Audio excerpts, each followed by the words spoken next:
Mesdames, Messieurs, bonjour et surtout merci d'être encore en direct sur Info TV. Nous émettons à partir de Yaoundé, la capitale du Cameroun. C'est votre programme Libre Expression. Tous les dimanches, 11h30 ou 13h30. Nous revenons sur les faits saillants qui auront marqué l'actualité de la semaine qui tend à s'achever. Et parlant justement de ces faits saillants, on parlera d'abord en première partie de ce programme de la rentrée des Lions indomptables. C'était justement il y a 2 jours face à la Namibie. Match comptant pour les éliminatoires de la Coupe d'Afrique qui se déroulera du côté de la Côte d'Ivoire. Pour certains analystes de sport, c'est une rentrée timide des Lions indomptables. Qu'est-ce qui n'a pas marché? On analysera dans le cadre de ce programme. On parlera également du salaire minimum interprofessionnel garanti, si vous voulez, le SMIG qui a été revu à la hausse par décret du Premier ministre, chef du gouvernement. Pour certains également, il s'agit ni plus ni moins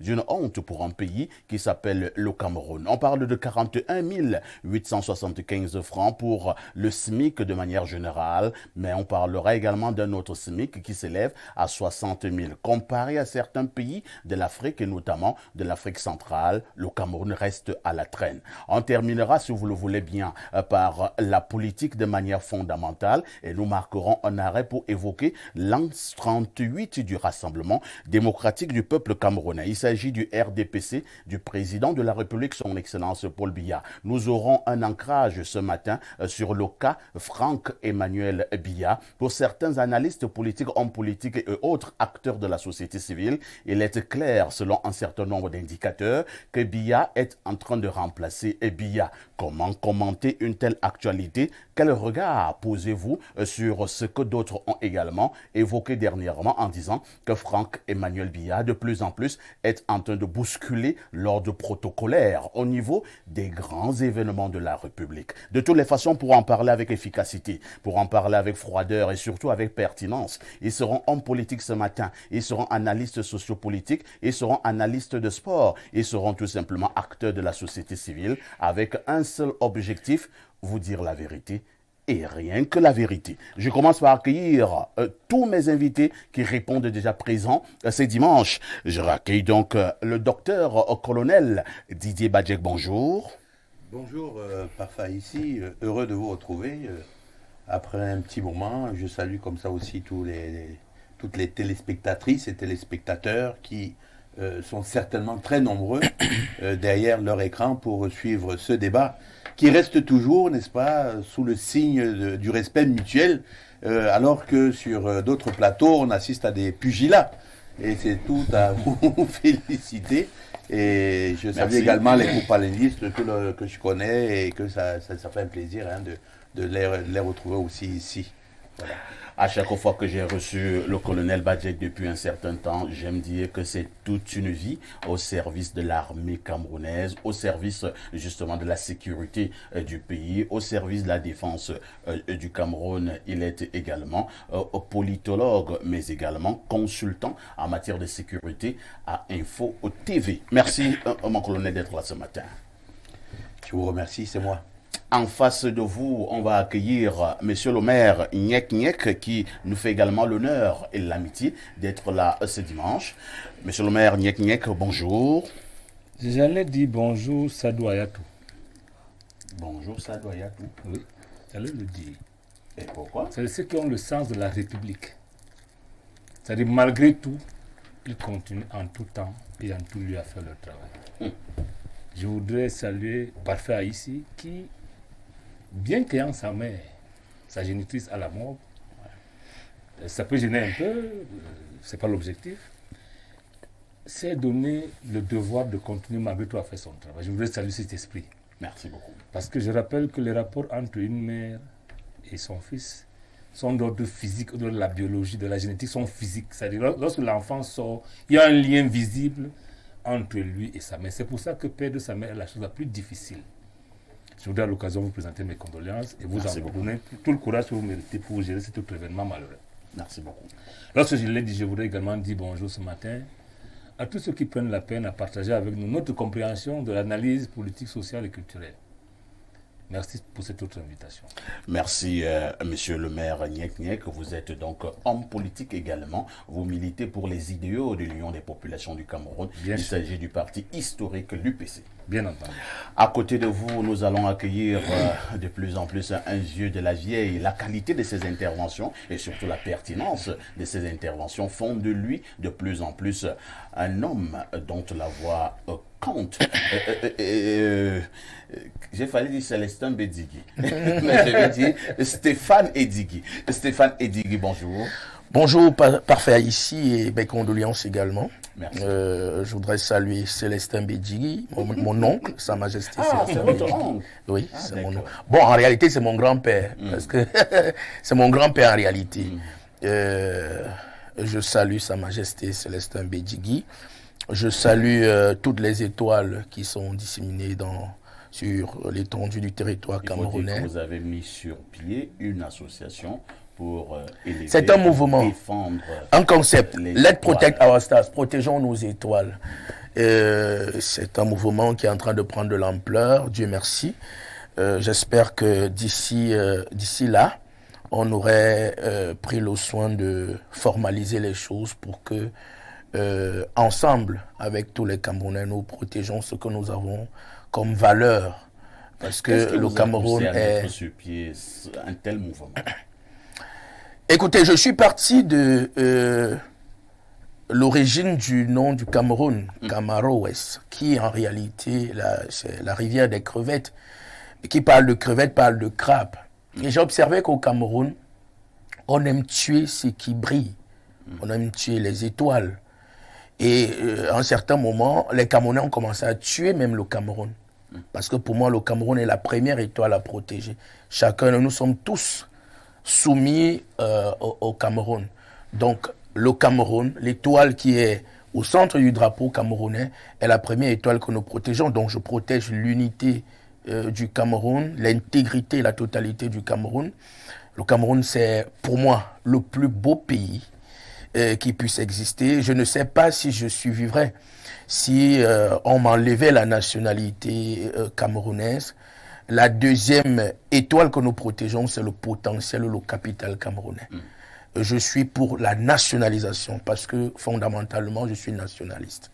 Je fais donc Vous avez partie... constaté également qu'au Cameroun, on veut tuer tout ce qui brille. Oui, oui. Et ça, c'est la dernière... méchanceté? C'est la dernière... je ne sais pas si c'est la méchanceté, mais il faut une délivrance pour parler comme à l'église. Vous êtes Un exorcisme pour parler comme les prêtres. La vérité, c'est que c'est finalement dans les gènes des Camerounais de ne pas aimer voir quelqu'un qui s'élève, qui brille, Quelqu'un qui se distingue. qui se distingue, c'est même le mot. On fait tout pour le ramener. noircir. Mais il ne faut pas confondre le débat parce que j'ai entendu des gens me dire « Mais Stéphane Edigui, tu es protecteur des étoiles. Comment tu ne protèges pas un certain monsieur qui pourtant est accusé d'avoir commis un crime crapuleux ?» Je leur ai dit « Mais écoutez, il faut faire la part des choses. La protection ou la promotion des étoiles ne signifie pas qu'on ne peut pas dénoncer le mal.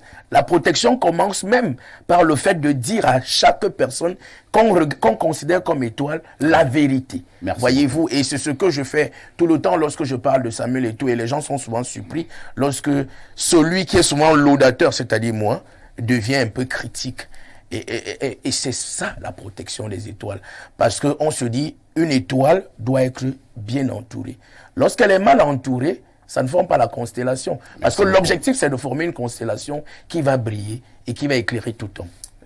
Stéphane Edigui, je préfère vous arrêter. Parce que quand vous parlez de la protection de vos étoiles, on peut prendre une demi-journée. Je vous inviterai un jour pour mieux expliquer ce mouvement Merci de la bien. voix Mondovision Merci que beaucoup. j'apprécie. Merci Il faut beaucoup. protéger nos étoiles. Oui. En face de vous, c'est certainement aussi une étoile. On accueille donc M. Essama Luc Marie. M. Essama, bonjour. Bonjour, parfait ici. Comment vous allez? Ben, convalescent, Ah, ouais. mais ça va bien.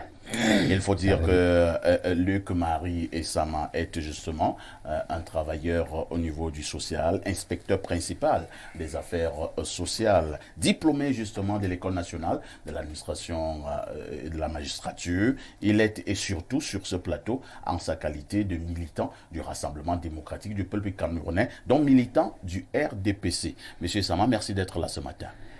Merci une fois de plus Parfait ici. Bon, j'avoue que je n'ai pas été mandaté par qui que ce soit pour le RDPC. Vous avez peur?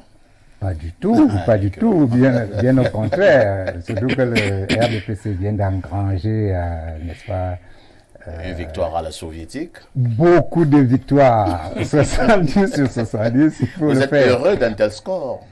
Ben, heureux pour ceux-là qui ont bravé, n'est-ce pas, ces élections. C'était pas facile, hein? Les gens pensent- 70 sur 70. Incroyable. Non, les gens pensent que c'était facile. Nous avions quand même en face de nous le SFCNC de Issa Chiroma. Issa Chiroma, l'UNDP de Bello. de Belobou. PCRN. Voilà, le PCRN à Douala. l'UNDP qui est un allié. Voilà. On est d'accord que même titre l'UNDP que le qui est un allié. FSNC, hein. Au même titre que le FSNC. Non, on est d'accord. quand on va aux élections, il n'y a plus d'alliés. Ah bon? Oui, c'est le combat. Donc, ils ont perdu. Bravo au RDPC.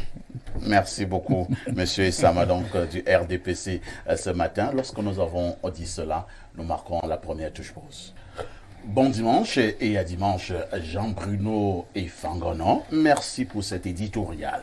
Et nous lançons directement avec le premier sujet inscrit à l'ordre du jour, docteur colonel Didier Badjek. Nous parlons là des lions indomptables et qui justement sont redescendus dans l'arène dans le cadre justement du match Cameroun-Namibie. C'était vendredi dernier, match comptant pour les éliminatoires de la Coupe d'Afrique qui se déroulera en terre ivoirienne. C'est au forceps, à l'arraché, que les Lions indomptables ont justement eu ce match nul, un but partout. Les Lions indomptables étaient obligés de courir derrière le score. Pour beaucoup, ces Lions indomptables ne cessent d'inquiéter, colonel. Tout à fait, c'est-à-dire que dans un match de football, lorsque la providence vous aide, c'est-à-dire que pour le cas d'espèce, un match de ce genre et que vous concrétisiez vos occasions et que vous menez par un score de 3-0 par exemple, eh bien cela cache quelques différences que l'on peut rencontrer et qui sont même devenues tout à fait récurrentes au sein de cette équipe nationale. Mais lorsque nous sommes comme ça, on va dire, embêtés, perturbés dans le jeu que l'équipe nationale du Cameroun devrait être capable de produire face à une équipe qui est moins bien classée au niveau du classement FIFA, eh bien on commence alors à se poser des questions parce qu'il y a une récurrence dans les problématiques qui sont posées, dans les questions qui sont posées au sein de la tanière. Et cette manière également de manager toute l'équipe la veille du match, le jour du match et après le match, eh bien, nous montre qu'il manque quelque chose de cohérent au sein de cette équipe, en commençant même déjà par tout ce qui entoure la préparation des matchs de ce niveau-là. Alors, moi, je ne comprends, je ne voudrais même pas penser un seul instant que nous soyons dans une poule avec la Namibie et le Burundi, et que demain, les Lions indomptables soient éliminés. Mais ce serait un séisme au niveau footballistique. Catastrophe. Il faudrait être capable quand même à un moment donné de savoir regarder le passé, le rétroviseur, pour savoir ce que les Lions indomptables ont été. Vous avez donné une référence, mais ce n'est même pas la seule référence. Nous avons bien d'autres compétitions qui ont été bravées. Nous avons les Jeux Olympiques, où les Lions indomptables ont montré ce qu'ils étaient. Champions Alors, olympiques. il faudrait qu'ils comprennent qu'ils portent là, n'est-ce pas, une image, un label, et qu'on ne peut pas descendre à un certain niveau. On va me parler de reconstruction. Quelle reconstruction? Toutes les équipes doivent penser à leur reconstruction. Moi, j'ai vu l'équipe de France avec une équipe totalement jeune qui a quand même donné 4 buts à... c'était les Pays-Bas. Alors, contre le Pays-Bas. Nous avons fait un beau match. Le Pays-Bas qui n'est pas un enfant de cœur. Un enfant de cœur. Nous avons fait un beau match. Ce que nous savons, c'est que nous avons fait un beau match contre le Brésil.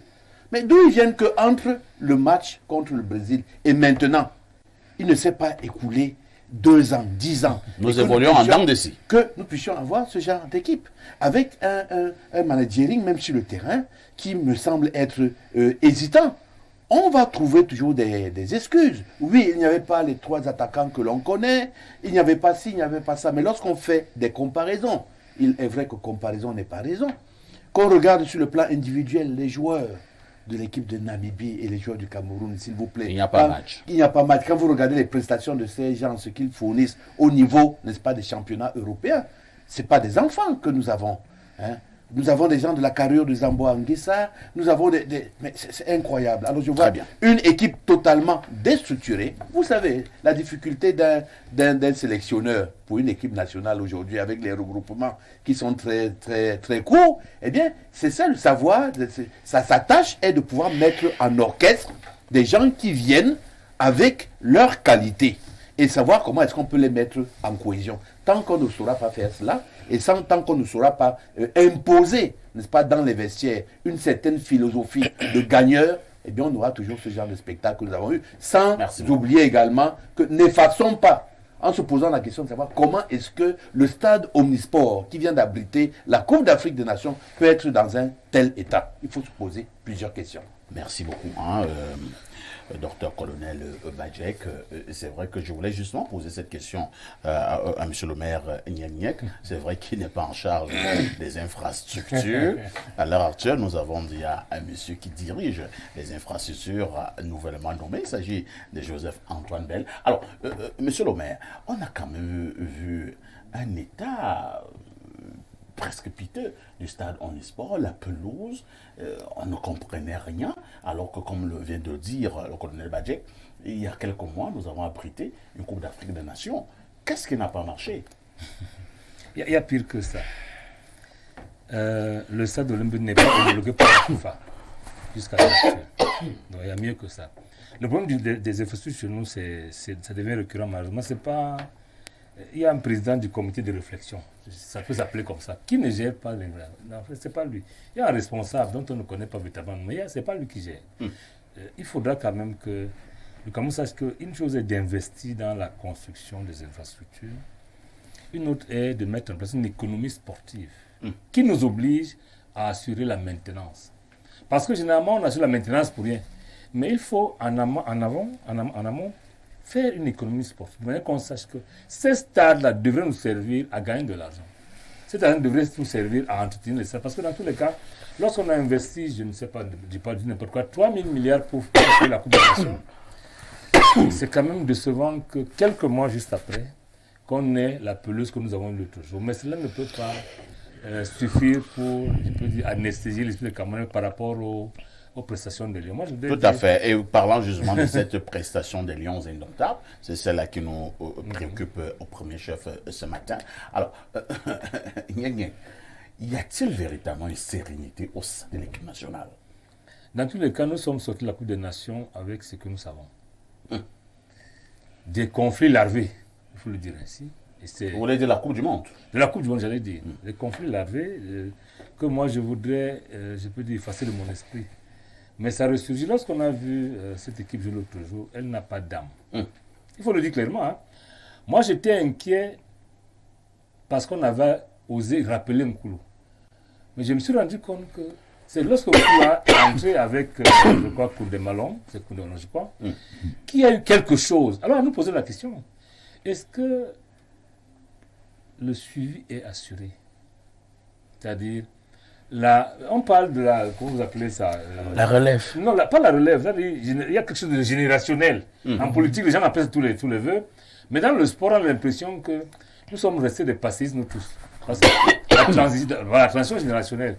Mais je pense que nous, le peuple qu'on empêche, nous sommes des passistes. C'est-à-dire, nous avons vu des équipes jouer à un moment donné. Et nous avons l'impression que ces équipes-là ne devront pas finir, non. Il faudra que la relève soit assurée. Malheureusement, la relève ne peut être assurée que lorsque le championnat local fonctionne. C'est vrai que depuis l'arrivée de nouvelles exécutifs de l'Africa Foot, il y a comme, je peux dire, des étoiles qui recommencent à briller, mais ce n'est pas tout à fait vrai. Il faut qu'on mette en place une politique de relève. Il n'est pas normal que parce qu'il y a 3 absents ou 4, que l'équipe n'ait plus d'âme. Ce que nous avons vu comme football l'autre jour, où j'ai compté, moi, ancien footballeur, une trentaine de passes à l'adversaire. C'est dangereux. Très dangereux. C'est-à-dire, lorsque vous êtes en attaque, il vaut mieux conserver le ballon que de le donner à l'adversaire. Parce que la balle de contre est plus grave. Parce que vous êtes porté, tout le monde veut l'attaque. Lorsqu'il y a un contre, c'est très grave.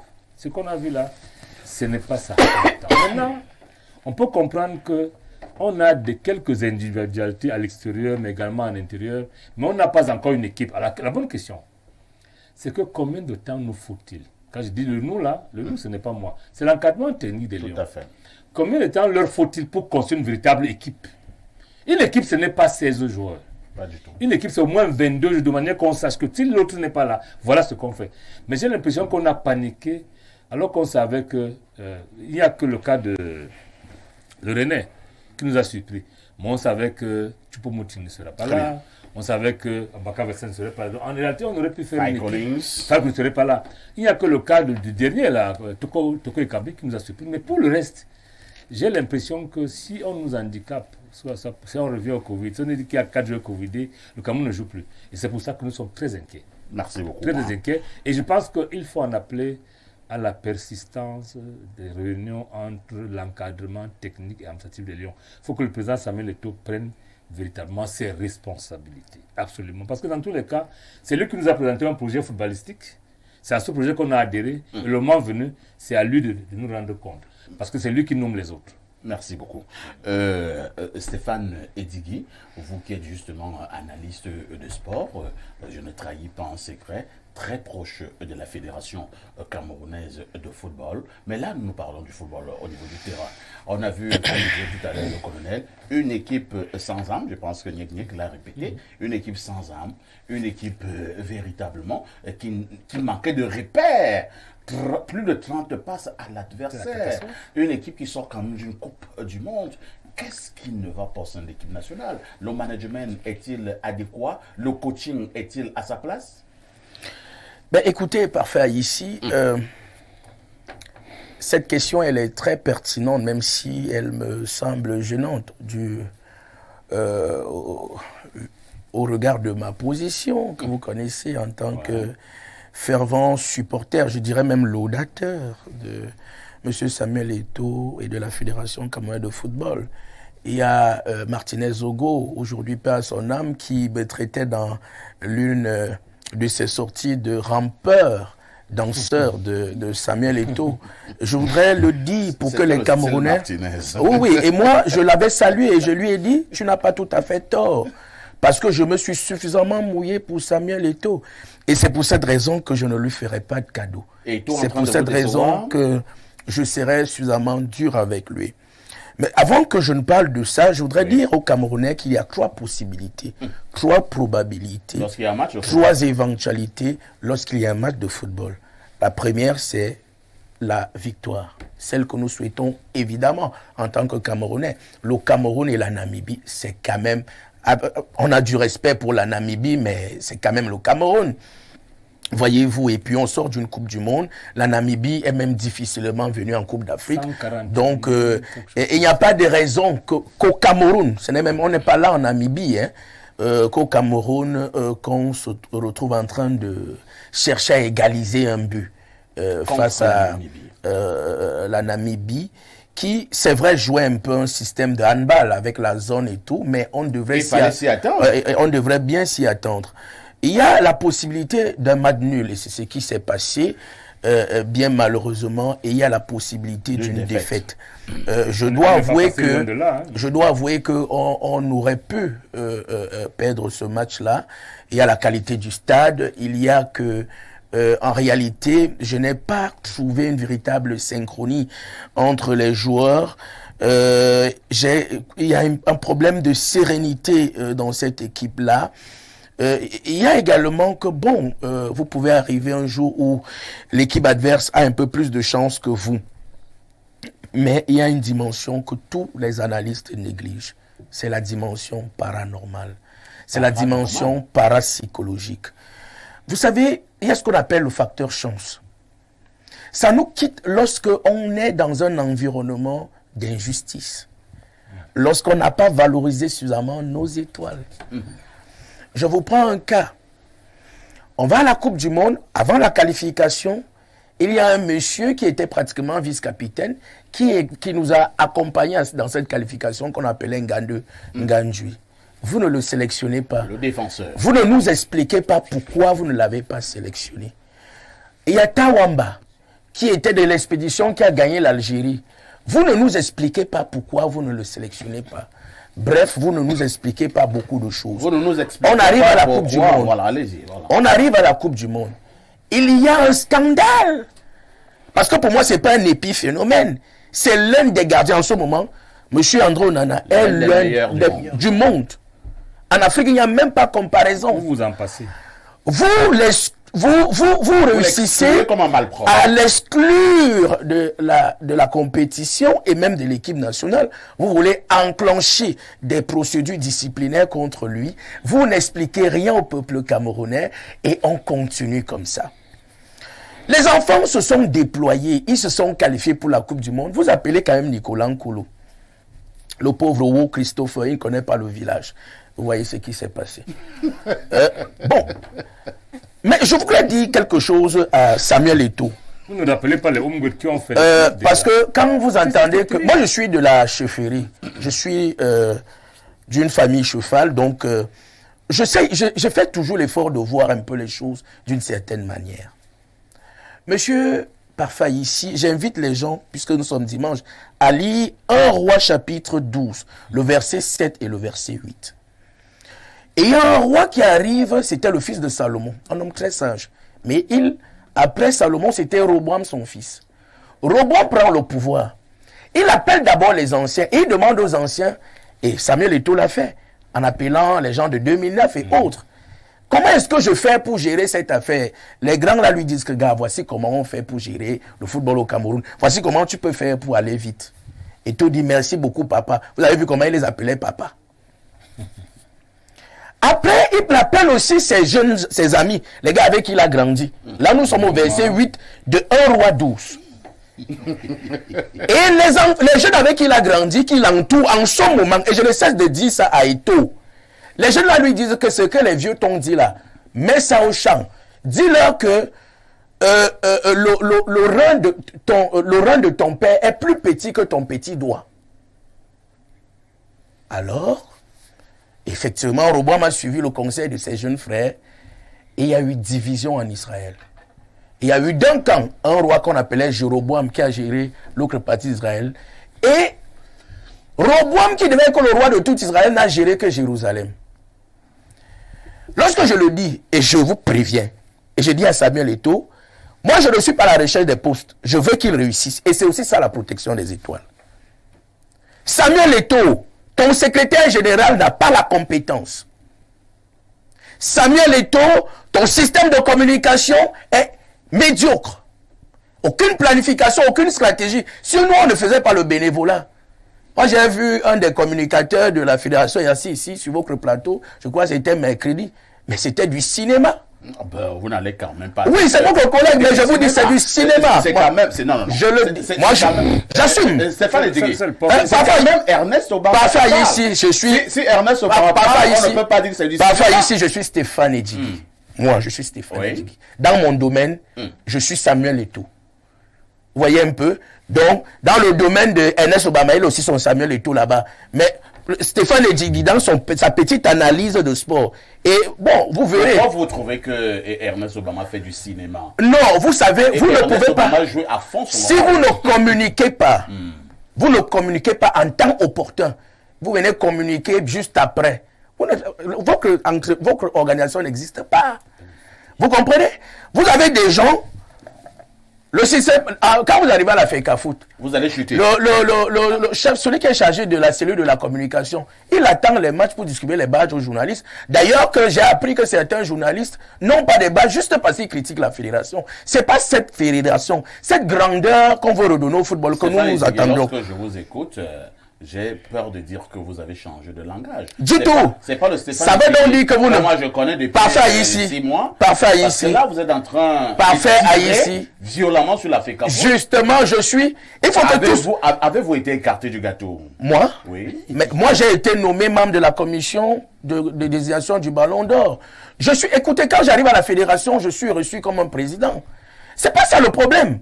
Moi, je parle de la grandeur du football, ce que nous avons vendu. Moi, je pense à l'avenir. Hein. Je pense à l'avenir de ce pays. Je pense à ce qu'on me dira. Tu as défendu ces gens. Regarde où ils sont. Et donc, moi, je dis aux gens, je dis à Samuel Eto'o, puisque depuis que je le dis, j'ai l'impression qu'il ne comprend pas. Très bien. Je dis, et puis, M. Rigobertson, M. Rigobertson doit faire attention. On devrait rapidement, on le laisse là, parce que je suis content qu'il soit là. Mais il faut nommer une direction technique nationale et qui aura un regard particulier sur qui va élaborer le projet sportif. C'est compris. Et maintenant, regardez un peu hier. Un anglophone pose une question, un de vos confrères pose une question en anglais à M. Rigobertson. Il a parlé de toute autre chose parce qu'il n'a pas compris la question. Simplement parce que le team presse qui était là, qui devait dire, bon, voici ce qu'il est en train de dire. Donc moi, j'ai un sérieux problème. En réalité, on ne va pas faire un procès à Rigaud. On a parfois eu des entraîneurs, des coachs ici qui étaient même russes. Et il y a des traducteurs. Il y a des traducteurs. Pourquoi on ne cherche pas un traducteur pour Rigaud? Je dis que même le team presse qui était là aurait dû traduire ce que le monsieur a dit. Parce qu'en réalité, c'est pas risible. C'est retransmis en Mondo Vision. Et on dit que Stéphane Edjegui a supporté ça. Il faut que très rapidement je dise aux Camerounais, non, j'ai supporté un projet. Et j'ai l'impression que on s'en éloigne progressivement. Parce qu'on s'entoure des épicuriens, des incompétents, des médiocres. Samuel Eto'o, je te le dis encore, si tu insistes là-dessus, le peuple, parce que vous pensez que ce sont les délégués qui vous ont élus, vous ne pouvez pas savoir la pression que le peuple camerounais tout entier a mis sur vos délégués. Merci beaucoup. Et a mis même sur... Parce qu'il y a une mafia qui était planifiée. Et donc, quand je ne comprends pas cet entêtement de Samuel Eto'o à vouloir maintenir autour de lui des lèche-bottes, mais qui n'ont pas la compétence. Monsieur Eto'o, il y a dans le football des gens qui étaient là avant vous, vos dévanciers, qui sont plus brillants même que vous, en ce qui concerne la gestion du football.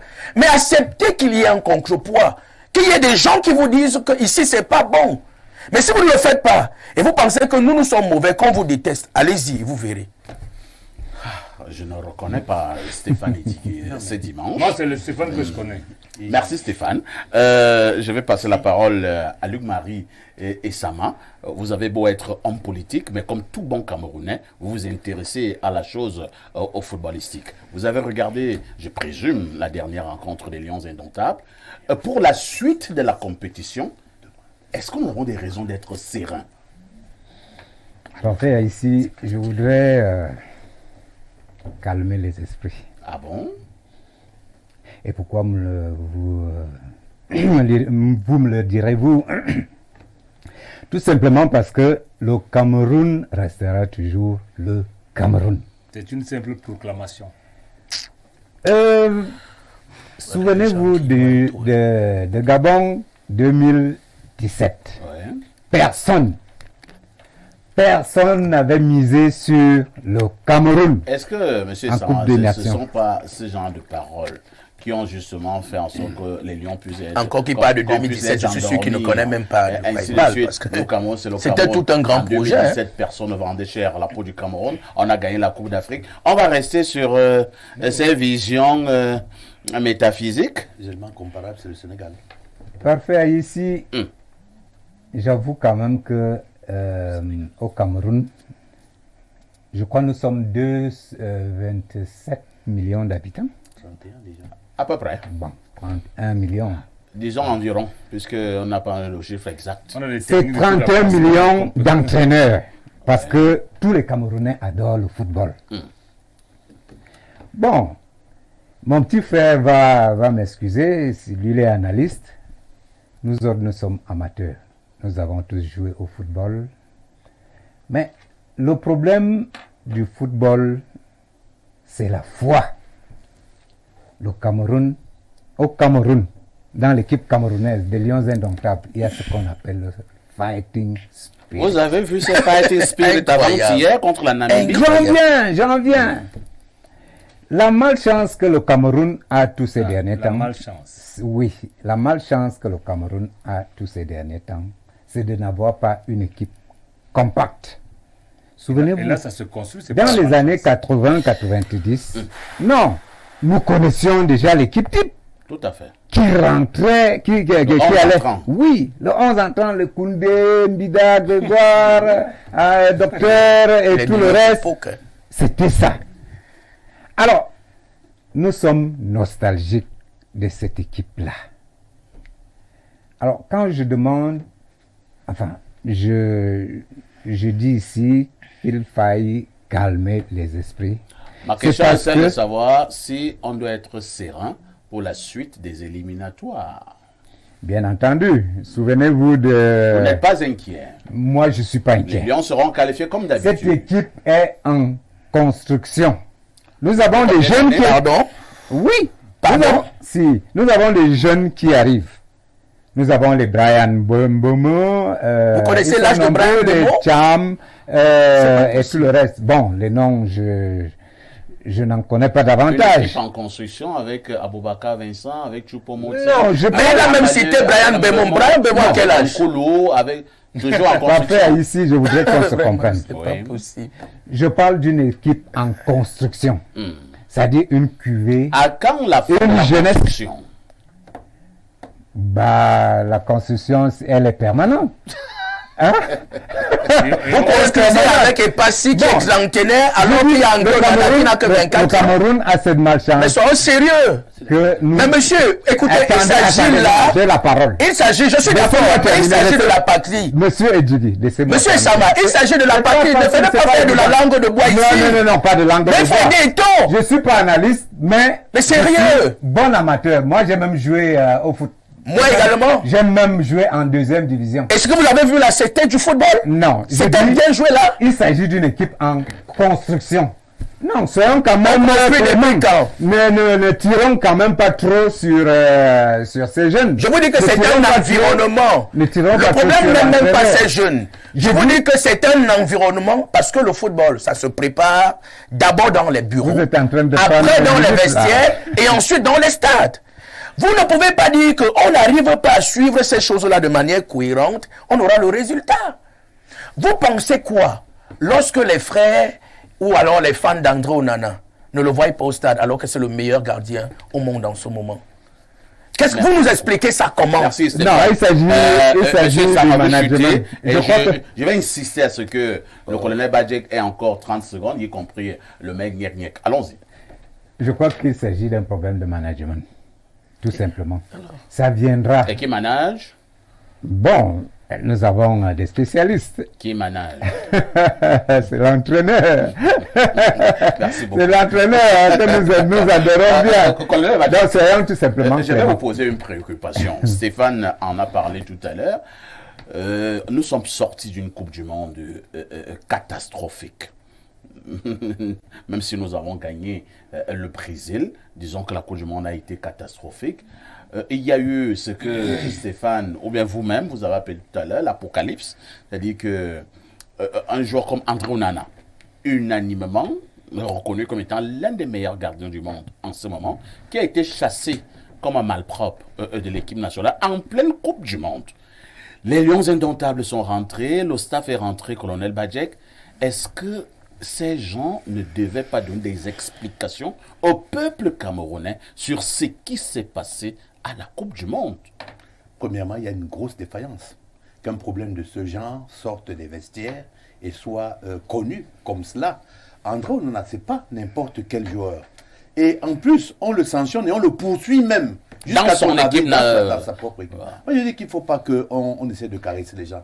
Lorsqu'on aime des personnes, on doit être capable de leur dire la vérité. C'est clair. C'est de ça qu'il s'agit là en ce moment. Je voudrais juste vous montrer un peu comment est-ce que le Sénégal structure sa fédération, n'est-ce pas? Depuis très longtemps avec des écoles, et ça monte en puissance, avec une politique qu'on implémente, et avec une rentabilisation économique, n'est-ce pas, du projet sportif. C'est de ça qu'il s'agit. Depuis 20 ans, nous vivons dans un séisme permanent dans le football camerounais.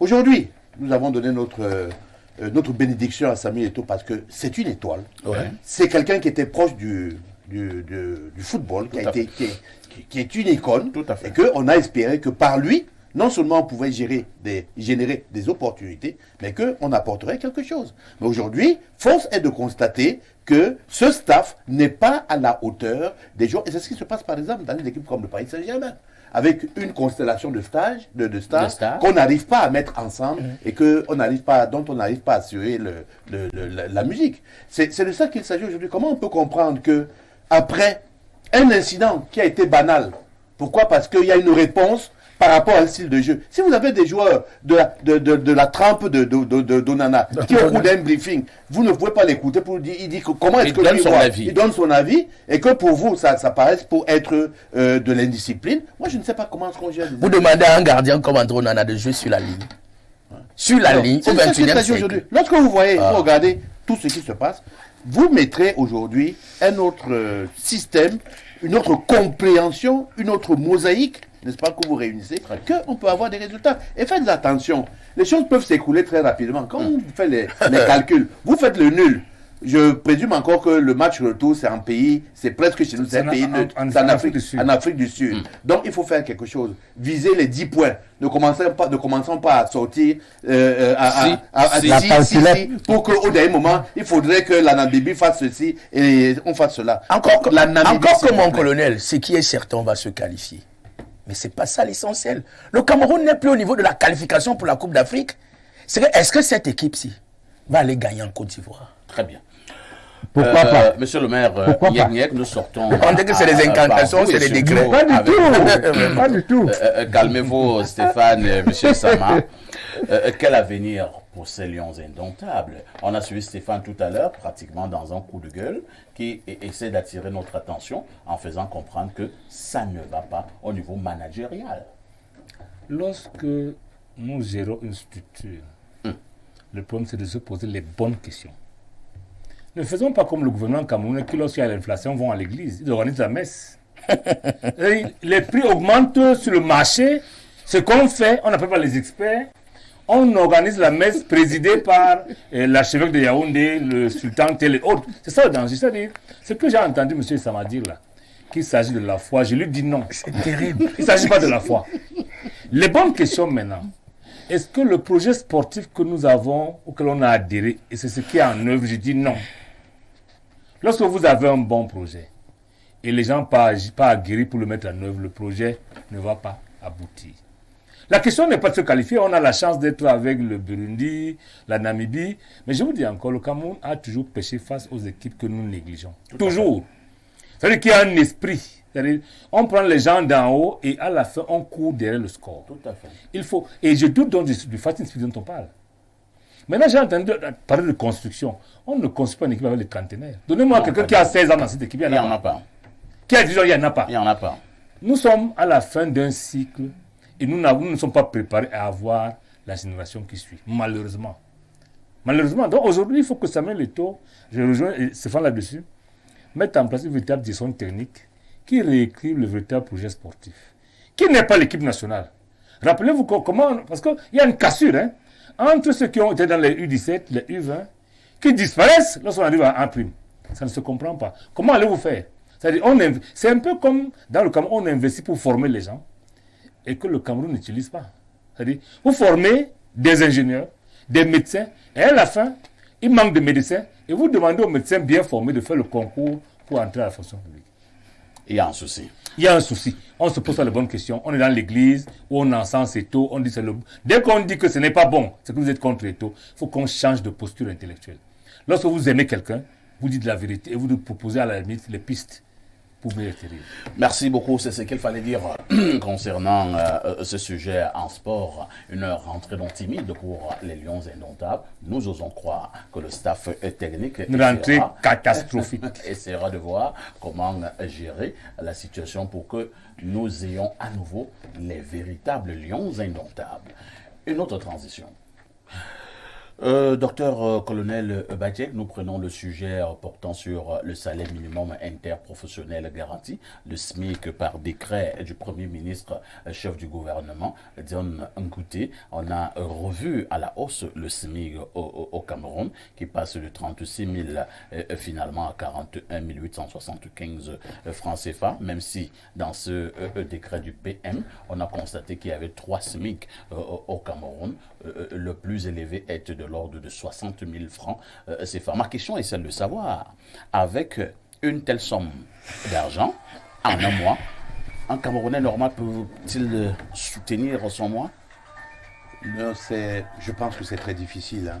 Surtout pour des Camerounais qui vivent dans les agglomérations comme Yaoundé-Douala, que vous avez 41 000 encore au village parce que vous ne payez pas de loyer et toute autre chose. Lorsque vous faites un peu le tour, hein, pour additionner juste les postes de dépenses qui sont essentiels, notamment les logements et la nourriture, la pitance qu'il faut mettre sous la dent, vous allez vous rendre compte que c'est largement insuffisant. Maintenant, est-ce que on a les moyens d'élever, parce que ce n'est pas tout de porter des critiques acerbes. Nous sommes dans une situation qui est assez difficile, une situation d'inflation. Je rejoins un peu mon frère Niek qui disait qu'il faut trouver des solutions. Les solutions se trouvent au sein d'une expertise qui est avérée. Moi, c'est ce que je dis, hein, qui est dommageable dans le pays, c'est qu'on ne donne pas suffisamment, on ne fait pas la part belle à ceux qui peuvent réfléchir, hein, sur des questions de ce genre. Nous avons vu ça venir. Au niveau mondial aujourd'hui, nous savions que la guerre en Ukraine allait perdurer. J'avais commis un document que je vous ai offert d'ailleurs, et je savais que il y aurait un enlisement, et les conséquences que cela devrait avoir sur le plan, n'est-ce pas, le commerce des céréales, du carburant et tout ça est allé en chaîne. Alors on fait de la prospective, on sait qu'il y a tel événement qui arrive au niveau mondial, c'est à nous, n'est-ce pas, de savoir nous armer en anticipation de ce genre de difficultés que nous allons avoir. Et moi, je n'ai pas l'impression qu'on anticipe suffisamment pour que nous puissions résoudre ces problèmes. Ce n'est pas forcément au niveau des gouvernances, hein, c'est même à un niveau, au niveau même des investissements que nous portons. Qu'est-ce que nous faisons en conséquence? Je dois dire que le SMIC est là, on a relevé peut-être, mais je ne sais pas si c'est consistant pour qu'il puisse permettre de vivre. J'ai même écarté complètement les soins médicaux qui prennent beaucoup d'argent en termes de postes de dépenses, et que lorsque vous avez en cours de route comme ça un décès dans la famille, c'est fini. Donc les Camerounais sont constamment, hein, dans des sables mouvants, et je ne sais pas comment y sortir, mais je pense que c'est une grosse réflexion qu'il faudrait être capable de porter si l'on veut que, n'est-ce pas, le Camerounais puisse être dans son bien-être. Le bien-être commence, n'est-ce pas, à être capable de pouvoir subvenir aux besoins élémentaires. Et il n'y a rien, n'est-ce pas, d'un autre côté, pour pouvoir maîtriser la flambée des prix avec les commerçants véreux. Il n'y a pas de possibilité de réguler quelque chose, ni à la porte de sortie, ni à la porte d'entrée. Donc, c'est ça qui est délicat. Nous avons vu, dès qu'il y a le carburant qui manque dans la ville de Yaoundé, l'essence qui manque, les stations qui ont le carburant partent tout de suite à l'inflation elle-même. C'est difficile. Il faudrait qu'on soit devant les problèmes. Nous, en aviation, on se disait, quand on était en approche, en atterrissage, que si vous n'avez pas déjà pensé à l'atterrissage, vous n'arriverez jamais. C'est-à-dire que quand vous êtes en approche, il faut commencer à descendre, il faut savoir que vous allez atterrir. Donc, je pense que la prospective est un élément fondamental qui nous manque pour être capable d'anticiper sur les véritables crises. Et le monde actuel est en crise permanente. Ce n'est pas seulement ce problème-là qui existe, il y a bien d'autres problèmes qui vont arriver. Même en termes de sociologie, en termes de politique, en termes d'économie, il faut être capable de les appréhender et de trouver des solutions en donnant de la voix aux think tanks, aux gens quand même, n'est-ce pas, qui peuvent être capables de réfléchir sur les questions. Très bien, merci. Hein. Monsieur le maire Niek, on a donc donné les taux, les sommes pour ce qui est du SMIC, pour certains. Il s'agit pratiquement d'une grosse honte pour un pays comme le Cameroun. Alors, qu'est-ce qui peut expliquer qu'en 2023, le gouvernement de la République soit encore en train de signer ce genre de décret. Parfois ici, je suis tenté entre parler en tant qu'expert en analyse des politiques économiques ou homme politique. Je voudrais parler de façon libre pour dire, lorsqu'on veut fixer le SMIC, le SMIC c'est quoi dans l'esprit? C'est le minimum qu'il faut à un homme, à un moment ou à une période donnée pour vivre. J'ai enlevé le terme décemment. Vivre, c'est au moins se loger, se nourrir, se soigner et envoyer les enfants à l'école. C'est le minimum. Lorsqu'on gagne 41 000, ça fait moins de 600 000 francs de revenus annuels. C'est vrai. Faites ce qu'il vous faut. Vous voyez ici, en étant le plus modeste possible pour manger par mois. Si vous voulez manger le riz avec l'huile, simplement, il vous faudra un sac de riz et au moins 10 litres d'huile. Les 41 000 sont partis. Mais au-delà de ça, l'analyse politique veut qu'on analyse la soutenabilité du paiement de ce salaire. Mais dans l'esprit du décret, on a la filouterie. C'est-à-dire, comme les organisations patronales disaient 60 000, et que l'État, qui est le plus gros employeur en réalité, disait 41 000, ils ont dit, OK, vous qui voulez payer 60 000 payez. Regardez ce qui est écrit.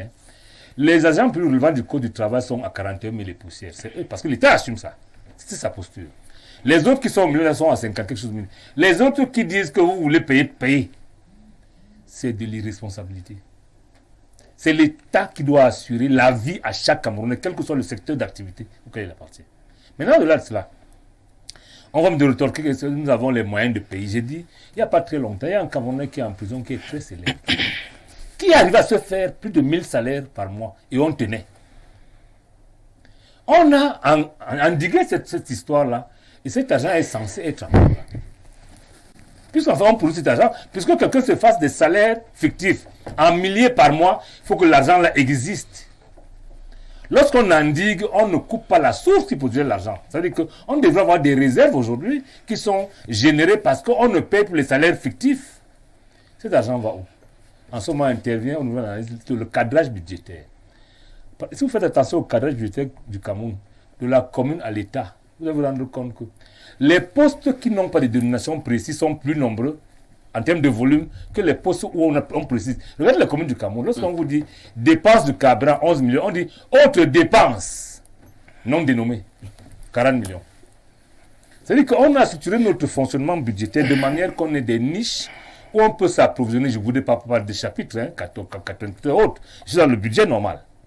Donc, le Cameroun peut effectivement assumer un niveau de salaire qui ne soit pas aussi bas que celui qui est là. La deuxième chose, c'est que l'Institut national statistique a fait des études qui montrent que la pauvreté a augmenté depuis un certain temps. Que les prix vont aller augmentant parce qu'il y a un segment de l'économie, l'énergie. Si vous touchez l'énergie, ça touche, ça flambe partout. Donc, tel que c'est parti là, ça ne va pas baisser. Ça ne va baisser que si on appelle les gens pour réfléchir que lorsqu'il y a l'inflation, qu'est-ce qu'on fait? D'abord, l'inflation, c'est quoi? Qu'est-ce qu'on fait? Mais si on pense qu'il faut encore aller à l'église, parce que c'est ça que les questions. Il faut garder la foi. Il faut garder la foi. Nous avons des termes, il faut y croire. La résilience. La résilience, c'est une gestion de crise. Un pays, on ne gère pas la crise pendant longtemps. On gère normalement le pays et on est surpris par les crises, mais en l'ayant préparé. Malheureusement, nous, on est dans la gestion de la crise depuis très longtemps et on n'en sort pas. Maintenant, l'excuse qu'on peut me sortir, c'est que le Cameroun, comme tous les autres pays du monde, lorsqu'on est socialement structuré, ça veut dire que tes ressources ne permettent pas de gérer tes besoins. Très bien. En ce moment, vous allez chuter. Je chute par là, tu es obligé de faire appel aux autres, notamment le gendarme financier du monde qu'on appelle le FMI. C'est un huissier de justice qui commence par mettre vos effets en garantie. C'est-à-dire, vous avez quelque chose, il prend ça en garantie. Et en ce moment, il impose une manière de gérer. C'est ça le danger. Maintenant, vous ne pouvez pas être sorti du programme PPTE depuis très longtemps, avec ce que ça a généré comme source de financement, et qu'on ne voit pas. Malheureusement, parce que la première chose pour endiguer les prix du transport, par exemple, c'est construire de belles et durables infrastructures. Le Cameroun a investi en milliers de milliards pour construire les routes. On a commencé, on n'a jamais fini. Parfois ici, lorsque vous avez des bonnes routes, le transport va baisser, même si le carburant augmente.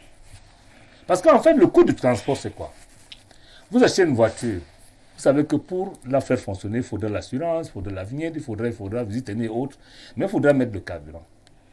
Si vous devez rouler pour amortir votre voiture sur une bonne route, le taux d'amortissement va être petit alors que l'amortissement en longueur va être long. C'est-à-dire qu'une voiture de faire 3 ans va faire 10 ans parce que les routes sont bonnes. Mais au Cameroun, on n'a pas les bonnes routes. Donc on n'a pas les moyens de gérer l'inflation. Maintenant, il faudra, pour être honnête, qu'on se dise que nous sommes là pour aider pas aider, parce que l'État n'aide pas les citoyens. L'État accompagne les citoyens à trouver leur bonheur. Il faut faire rêver le peuple. Mazement, on a cessé de faire rêver le peuple le plus. Je souhaite que lorsqu'on va arriver tout à l'heure dans les 38 ans de ce parti que j'ai le Cameroun, on en parlera. Merci beaucoup. Stéphane Edigui, nous parlions tout à l'heure en ouverture de ce programme.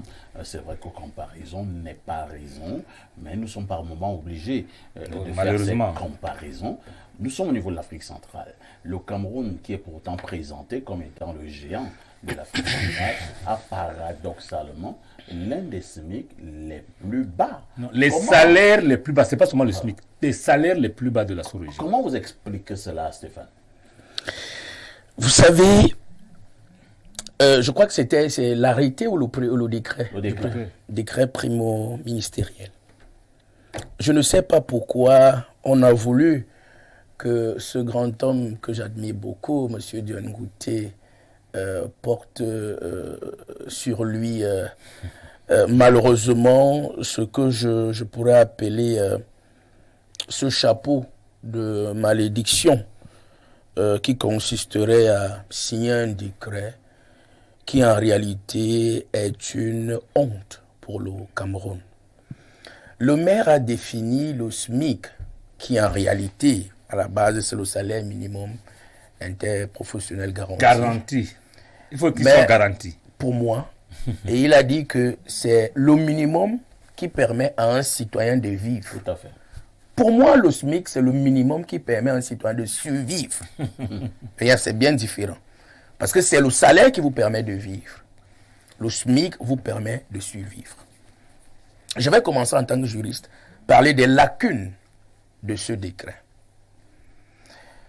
La première chose, c'est qu'est-ce qu'on va faire pour rendre applicable ce décret? Ah oui. C'est ça le problème réel. C'est pour cette raison que je ne sais pas pourquoi dans ce pays, les gens aiment fonctionner en réseau. C'est-à-dire que si vous n'êtes pas de leur réseau, dans leurs affaires, on ne vous appelle pas pour réfléchir. Et on aura le débat tout à l'heure. Je dois vous dire que le contrat de travail, c'est la loi des partis. Et le salaire est fixé sur la base de ce contrat. Tous les contrats qui ont été signés avant ce décret, qu'est-ce qu'on en fait? Est-ce que les employés seront à même d'aller donc devant l'inspecteur du travail et réclamer la régularisation de leur salaire? D'ailleurs, quelle est la portée des décisions rendues par l'inspection du travail qui pour la plupart ne sont pas respectées par les employeurs? Et lorsqu'on va devant le juge, qui ne comprend pas l'urgence de rendre une décision pour sauver l'employé, on peut passer dans une affaire sociale, on passe pratiquement 2 ans, 3 ans. Et entre-temps, le pauvre employé qui est employé de maison, il vit de quoi, il vit comment? C'est ce que j'appelle les lacunes juridiques. C'est-à-dire que comment est-ce qu'on peut rendre applicable donc cette décision? C'est-à-dire prenons-la d'abord telle qu'elle. Maintenant, vous demandez à des chefs d'entreprise de donner un salaire minimum. Quelles sont les garanties que vous accordez à ces employés, à ces entreprises pour qu'ils puissent bien payer les salaires? Je vous prends le cas des entreprises audiovisuelles que vous connaissez mieux. Et oui, je chuterai par là. Vous prenez la ligne 94, 57, 65, vous prenez tout cet argent, vous donnez à un individu qui nous nargue tous les jours. Vous oubliez tous les autres médias. Et vous vous attendez à ce que, d'ailleurs vous êtes par exemple sur Canal 7, c'est combien chaque mois? Vous attendez à ce que un tel propriétaire de médias puisse payer valablement les salaires comme celui à qui vous donnez tous les avantages? Et sans compter que les impôts font ça dû, il faut parler comme au quartier, font ça dû à certains chefs d'entreprise. Voilà les lacunes juridiques. Maintenant, nous sommes là dans un environnement où le président de la République est un haut fonctionnaire, en fait un haut cadre d'administration qui a fait pratiquement il y a 60 ans au sommet. 60 ans. 61 ans exactement. 61 ans. Son parti a fait 38 ans. Lui, il a fait 41 ans comme président. Qu'est-ce que le président de la République nous a promis? Parce que moi, je suis un fondamentaliste. Il nous a promis la rigueur et la moralisation. Tout à fait. Je ne sais donc pas si vous voyez la rigueur dans la gestion de nos finances et de notre économie.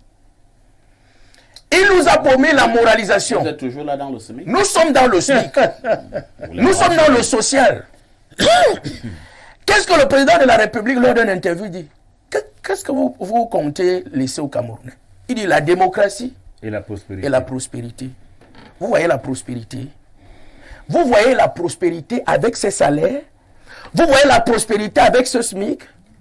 Vous savez, il ne faut pas vous moquer des Camerounais comme ça pendant longtemps. Je ne sais pas où l'objectif était de nous détourner du sujet de Martinez, je ne sais pas. Parce que réellement, pour moi, c'est une provocation. Et une provocation de trop. Le Cameroun aujourd'hui a suffisamment de ressources pour augmenter les salaires des Camerounais. Il faut se le dire. C'est quand même depuis 1994, ça fait près de 20 ans, qu'on a cisaillé les salaires des Camerounais. Mon Dieu, comment on fait pour laisser les Camerounais souffrir ainsi? Merci beaucoup. Donc le problème du SMIC est un problème qui est hautement ancré, fixé sur la gestion même de notre pays. On va passer la parole à Luc-Marie Essama. Luc-Marie, si je m'en tiens à ce que Stéphane vient de dérouler comme argumentaire, et vous faire comprendre qu'il y a suffisamment de ressources, non seulement pour augmenter les salaires, si on parle donc d'augmentation des salaires, on parlera sans doute également d'augmentation du SMIC. Mais qu'est-ce qui coince? L'ordre gouvernant a-t-il intérêt à maintenir les Camerounais dans une sorte de paupérisation? Parfait. Ici, j'avoue quand même que le sujet soit douloureux. Très, très douloureux. Parce qu'il s'agit des Camerounais. Bon, pas de tous les Camerounais, bien sûr, mais de la majorité des Camerounais qui souffrent. Moi, je suis un vieux fonctionnaire. Pendant près de 32 ans, ça avait été compliqué. Très, très compliqué. J'occupais quand même des fonctions pas minables, délégué départemental. C'était pas peu. C'était pas rien. Mais pour nutrir une famille, je sais pas, de 8-10 personnes, voire plus, c'était pas évident. Avec des découpes de salaire par 3 fois. Voilà. Dans les années 90, nous en avons souffert. Alors, nous avons vainement attendu. J'ai dit vainement attendu. Chaque année, on écoutait la radio. Parce que bon, les économistes nous disent que, en principe, c'est après chaque 2 années, après chaque 2 ans, qu'on devrait augmenter le salaire. Non, Alors, c'est pas tout à fait ça. Bon, Tous les 2 ans, il y a une progression. Il y a avancement. Il y a avancement automatique et donc quelque chose qui s'ajoute sur le salaire. C'est le principe. Oui, c'est ce qu'il dit en fait. Qui n'est pas l'augmentation de salaire décrétée. Bon, L'augmentation normale. moi je m'en tiens à ce que je Il dis, fait un peu d'exégèse, ce que j'entends. Ben, malheureusement, aucun. Bon, c'est vrai qu'il y a des facteurs défavorisants. Bon, avant, il n'y avait pas, cette guerre. Il y avait pas ces guerres, c'est-à-dire le Nozo, le Boko Haram, les grèves. Mais il y a toujours eu la corruption, le vol, malheureusement. Bon, les mêmes économistes voudraient qu'on valorise, n'est-ce pas, le problème dans certains secteurs comme l'agriculture, l'industrie, le commerce. Mais avec quoi? Avec quoi? C'est pénible. Parfait Haïti. Ouais. C'est compliqué. Très compliqué. Alors, Quand ça vient tu d'un as- RPC, ça me quand le tu confond. sais que, quand tu as un véhicule, la pièce d'un véhicule, c'est 60 000 francs, hein? Tu n'as pas encore payé, tu ne comptes pas la main-d'œuvre du mécanicien. D'autres pièces, même, c'est 300 000. Alors, c'est L'énergie des coûte 15 000. sujets, Ça dépend c'est du des véhicule. sujets extrêmement compliqués. Ce que je voudrais dire, c'est que à l'heure actuelle, nous sommes à l'heure de la débrouille. Il faut se débrouiller. Il faut même regarder. Jusqu'à quand allons-nous nous débrouiller? Qu'est-ce qu'on met dans débrouillardise? La débrouille, c'est que bon. C'est le vol, c'est la si tu- corruption, c'est quoi? Bon, si tu es monsieur le maire, c'est pas vous qui posez des questions.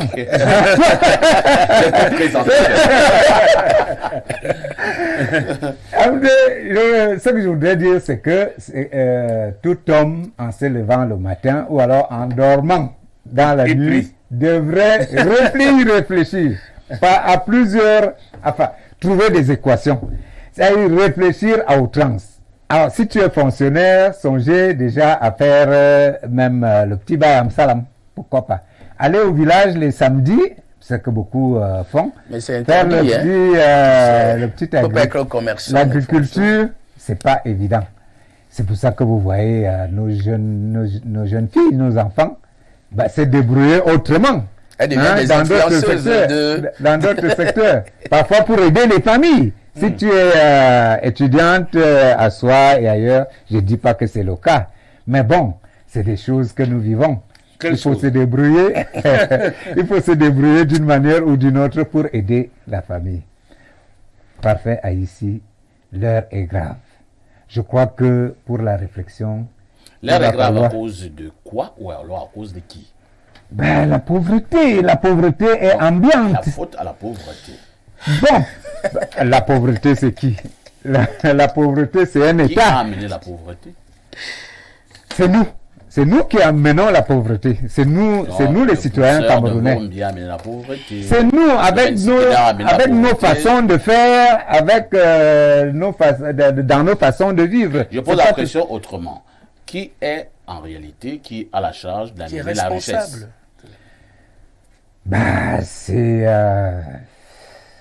C'est l'État camerounais qui Qui représente l'État? C'est l'État camerounais, c'est vous, Non. c'est moi, c'est nous tous. Oui, c'est dans notre... C'est vous qui avez je parle de façon de décrété vivre. le Je SMIC. C'est Non, vous. attendez, je parle des façons de vivre. Chaque année, on vote un budget au Cameroun.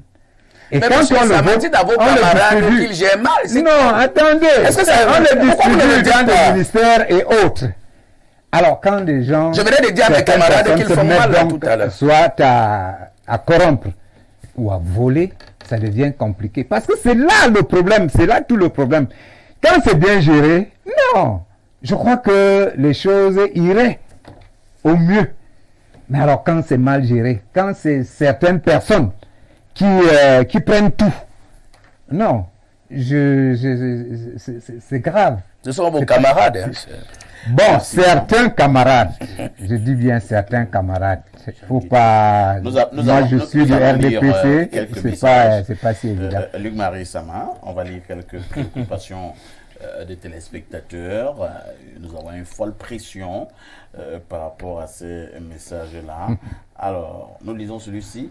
Bonjour le panel, en particulier à monsieur notre brave colonel Didi, à propos des Lions. Rigaud doit partir, c'est de ça qu'il s'agit. C'est Marcelin Doulembe qui envoie le message. Salut mon colonel, vous avez une carrure présidentiable et les Camerounais peuvent vous suivre, moi en premier. Mon colonel, Et c'est vrai. on vous voit étudier. Autre message ce matin. Bonjour le sac Mbanjok de modérateur et à tout ton panel. S'il te plaît, je crois que tu dois aussi commencer à faire comme comme Nathan Amourou pour couper l'invité et qui fait du coq à l'âne sur ta question. C'est Yves. C'est Yves de Malabango. Ah, chacun sa manière de modérer, hein. Mais lorsque je coupe mes invités, c'est avec un peu de manière. D'élégance. Et de respect. Voilà. Bonjour, Youin Perfect et son panel. Il n'y a pas que le problème du SMIC, il y a aussi le problème d'avancement automatique. Autre message ce matin.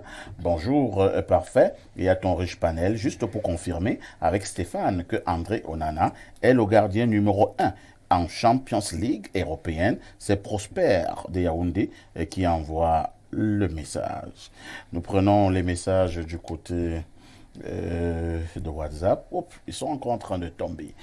Nous allons marquer une autre transition et on reviendra pour le dernier sujet inscrit à l'ordre du jour. Bon retour sur votre programme Libre Expression tous les dimanches, 11h30, 13h30 pendant 2 heures. Ils sont des analystes qui se sont donné rendez-vous ici pour justement donner leur avis et leur opinion. Le dernier point inscrit à l'ordre du jour nous amène à parler du RDPC au moment justement ce parti au pouvoir au Cameroun vient de célébrer ses 38 ans au pouvoir. Parti dirigé par le président de la République, son Excellence Paul Biya. Mais ce matin, c'est justement un autre angle du sujet qui nous intéressera. Il s'agit du sujet portant sur Franck Emmanuel Biya, qui n'est autre personne que le fils du président de la République, son Excellence Paul Biya. Selon certains analystes, il y a bon nombre d'indicateurs qui démontreraient que Biya est en train de vouloir remplacer Biya en 2025. Je passe d'abord la parole au maire Nyek. Monsieur le maire, je présume que vous suivez avec grande attention, c'est pas pour on se fait que rire, vous suivez avec grande attention cette actualité politique au Cameroun. Certains analystes également ont voulu expliquer et comprendre un peu la posture de Franck Emmanuel Biya depuis un certain temps concernant les événements officiels au Cameroun. De plus en plus, M. Franck Biya est en première ligne. Beaucoup pensent également que ce n'est pas normal. Et je prends la dernière image. Il s'agit justement de ce sommet de la SEMA qui vient de se tenir au Cameroun, où le fils du président était assis à côté du ministre d'État, secrétaire général de la présidence de la République. Beaucoup ont estimé que M. Franck Emmanuel Biya ne cesse de bousculer le protocole d'État. Votre analyse? Parfois ici, vous savez pourquoi je ris? Non. Je ris parce que pour moi, je ne trouve pas de problème. Ah bon? Pas du tout. Le fils chef d'État est à côté de son père. Vous ne pouvez pas à longueur de journée dire que monsieur n'est plus lucide, qu'il ne marche pas bien, qu'il ne fait pas ceci bien, qu'il est vieux. Dans nos cultures, lorsque vous êtes vieux, vous faites quoi? Vous assistez votre parent? Vous faites assister. Quelqu'un te dira que lorsqu'on est vieux, on se repose. Non, oui, c'est possible, mais pendant qu'il a un mandat à gérer. Parce que je rappelle qu'on aurait pu envoyer le président Biya au repos en 2018, on ne l'a pas fait. Le peuple camerounais lui a confié encore 7 ans de pouvoir. Maintenant, il est conscient que lorsqu'on a son âge, on a des insuffisances physiques.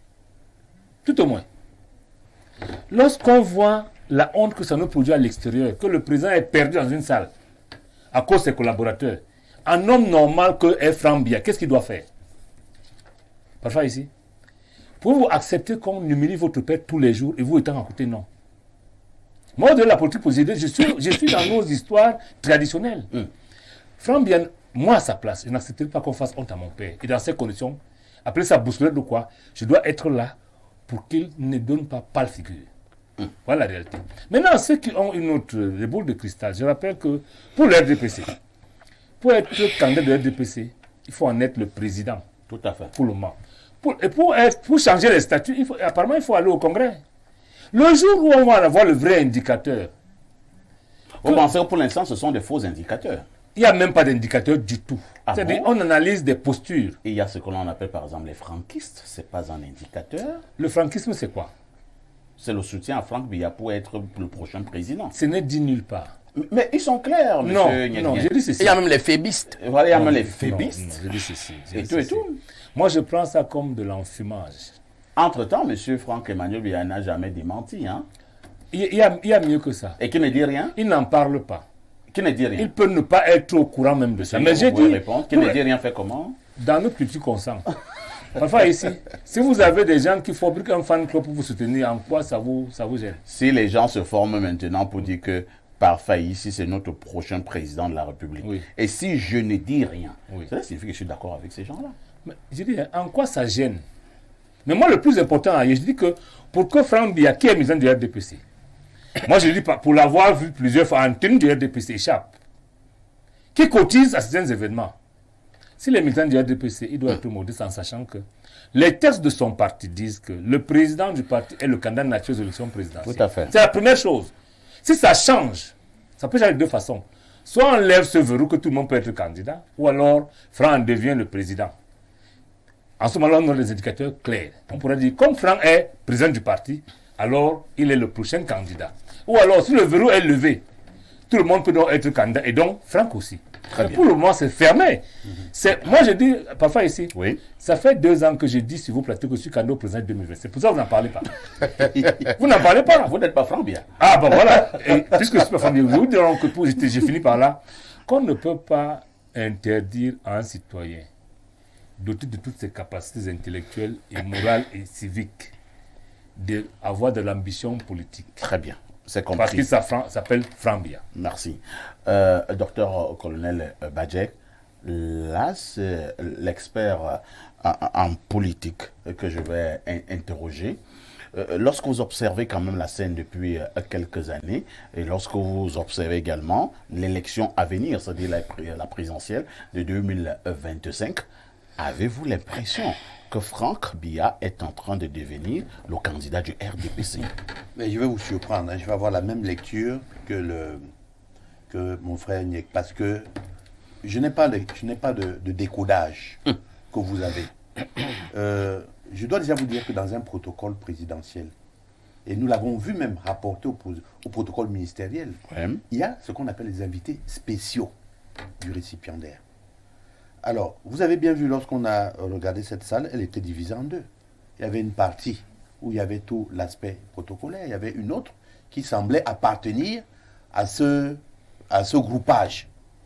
Maintenant, si on va regarder tous les faits et gestes et les analyser à corps défendant ou avec un esprit de géométrie variable, on va arriver à trouver ce que l'on veut démontrer et qui n'est pas encore démontrable en ce moment. Je dois vous dire aussi que je suis membre du RDPC. Vous le savez. Et que même si je suis un analyste politique, que je sais ce qui se dit en ce moment à l'intérieur du RDPC. Qu'est-ce qui s'est dit? Ce n'est pas la question. Le candidat, n'est-ce pas, est le candidat qui se présente à la prochaine élection sera le candidat naturel, le président du parti qui est le candidat naturel. Pour le moment, je pense qu'il y a eu cette réponse. Je ne sais pas d'où vous voulez encore avoir la réponse. Le président, on lui pose une question. Est-ce que vous allez vous représenter en 2025? Vous dites que j'ai le mandat. Il vous dit qu'il a le mandat. C'est sur cela, moi, c'est-à-dire que j'analyse les faits C'est le politiques. indicateur. Non.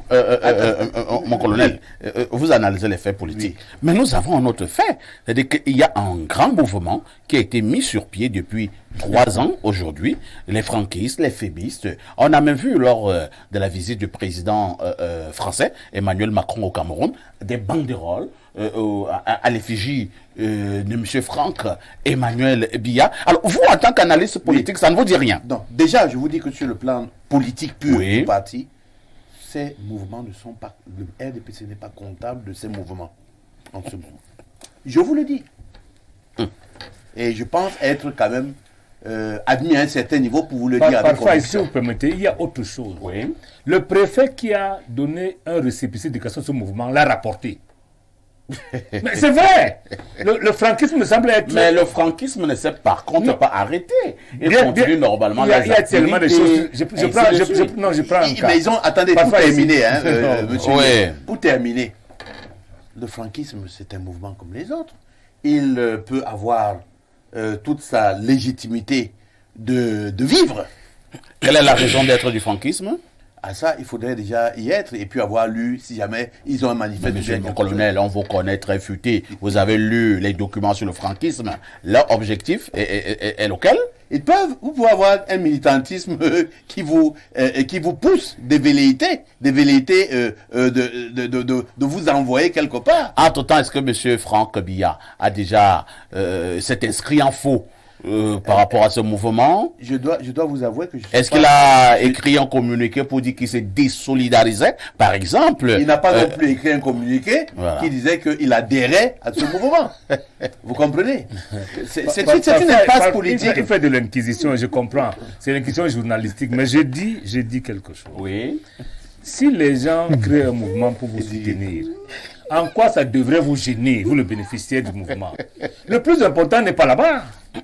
Parfois ici, si mes amis éduqués dans la position des étoiles, que le niéquisme, si ça me... Par exemple, pourquoi, bien sûr, pourquoi je devrais aller combattre un type qui me soutient? Maintenant, l'ambition dont on n'a pas le talent est un crime. Je rappelle que France sait bien que pour être candidat au nom de son parti, parce que la partie est RDPC. Tout à fait. Moi, je ne suis ni du RDPC ni du franquisme. Il faut le dire de façon claire. Je n'appartiens ni au RDPC ni au franquisme. Je suis UPCiste. Mais je veux rester honnête pour dire, Franck Biya sait pertinemment que s'il veut être candidat pour le compte du RDPC auquel il appartient, il faudra que son père soit dégagé. Hein? Ou alors que le verrou qui fait du président saute. En ce moment-là, il peut prétendre à autre chose. Le jour que ce sera fait, rappelez-moi ici, je veux dire que l'homme que je dis, il a changé. Ça a évolué. Oui, mais pour le moment, Franck est comme Eto'o. Il y a le club Eto'o, il y a le club Neuf. Ça permet d'être président d'Africa Foot. Ces différents clubs-là. Franck doit... Donc le franquisme peut également permettre à Franck... Bien sûr, oui, le crime. Mais pour le moment, pour être président de la République, c'est fermé. Il n'a pas les moyens d'une candidature indépendante, il faut le dire. Il est militant du RDPC. Pour être président, les conditions dans le statut RDPC. Merci beaucoup. Stéphane Ediki, j'ai suivi il y a pratiquement un mois la sortie de l'ancien ministre, secrétaire général de la présidence de la République, M. Titus Edioa, parlant justement de l'alternance au pouvoir et parlant justement de Franck Emmanuel Biya. Il donnait un conseil à M. Franck Biya, il lui faisait comprendre, il le décourageait, il lui disait qu'il n'était pas bon, qu'il songe à remplacer son père, parce que ce que son père a élevé, je suis en train de paraphraser, M. Titus Edioa, ce sont des baobabs qui vont, le moment venu, manger M. Franck Biya au petit déjeuner. Je voudrais dire que la question qui se pose aujourd'hui, notamment sur la succession avec Franck Biya, est une question qui est d'actualité, elle est d'ailleurs pertinente. Vous allez constater que des personnes qui sont souvent très éloquentes sur des sujets, sur votre plateau, ont des difficultés voyez-vous, à parler de ce sujet. Et moi, je comprends, vous voyez. J'aurais pu dire des choses, mais je ne le ferai pas sur ce plateau concernant monsieur le maire et mon très estimé et aîné, le docteur colonel Badjek. Mais écoutez, il est clair que Franck Biya bouscule l'ordre protocolaire. Aujourd'hui, c'est parce que ça ne se voyait pas avant. Aujourd'hui, on parle d'invités spéciaux, mais ce n'était pas ça avant. On justifie en disant que le père est vieux, mais ce n'est pas aujourd'hui qu'il est vieux. Donc, il y a quelque chose.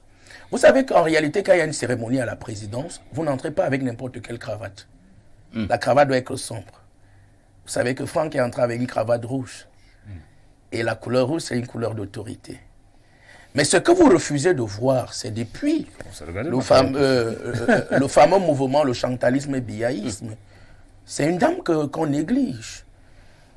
Elle ne sera peut-être pas la future présidente, mais elle va jouer un grand coup. Et je ne sais pas pourquoi les gens ne regardent pas de ce côté. Elle était également habillée en rouge. Elle s'est filmée avec les chefs de l'État. Et je vais dire au président... Elle était à côté de Franck. Je vais dire à ceux qui dirigent... Ou Franck était à côté d'elle. Je vais dire à ceux qui dirigent... D'ailleurs, vous avez vu la sympathie, la complicité qui se dégageait, alors qu'il y a quelque temps encore, on nous disait que ça n'allait pas trop. Je voudrais dire aux Camerounais qui négligent Mme Chantal Biya de bien faire attention. et qui néglige M. Franck Biya de faire attention. Mais tout va se jouer sur le traitement de l'affaire des lignes 94, 67 et tout, et de l'assassinat de Martinez Zogo. Parce que le peuple camerounais est en train d'observer attentivement la manière dont vous allez gérer ça. Ce sera une injustice de trop. J'ai appris qu'on veut libérer un certain monsieur. Donc, il va falloir bien gérer ça pour nous faire digérer. Bon, si le monsieur est non coupable, il n'y a pas de problème qu'il soit libéré. Pour qu'il soit non coupable, il faut qu'il y ait un jugement. Et on est en phase d'instruction.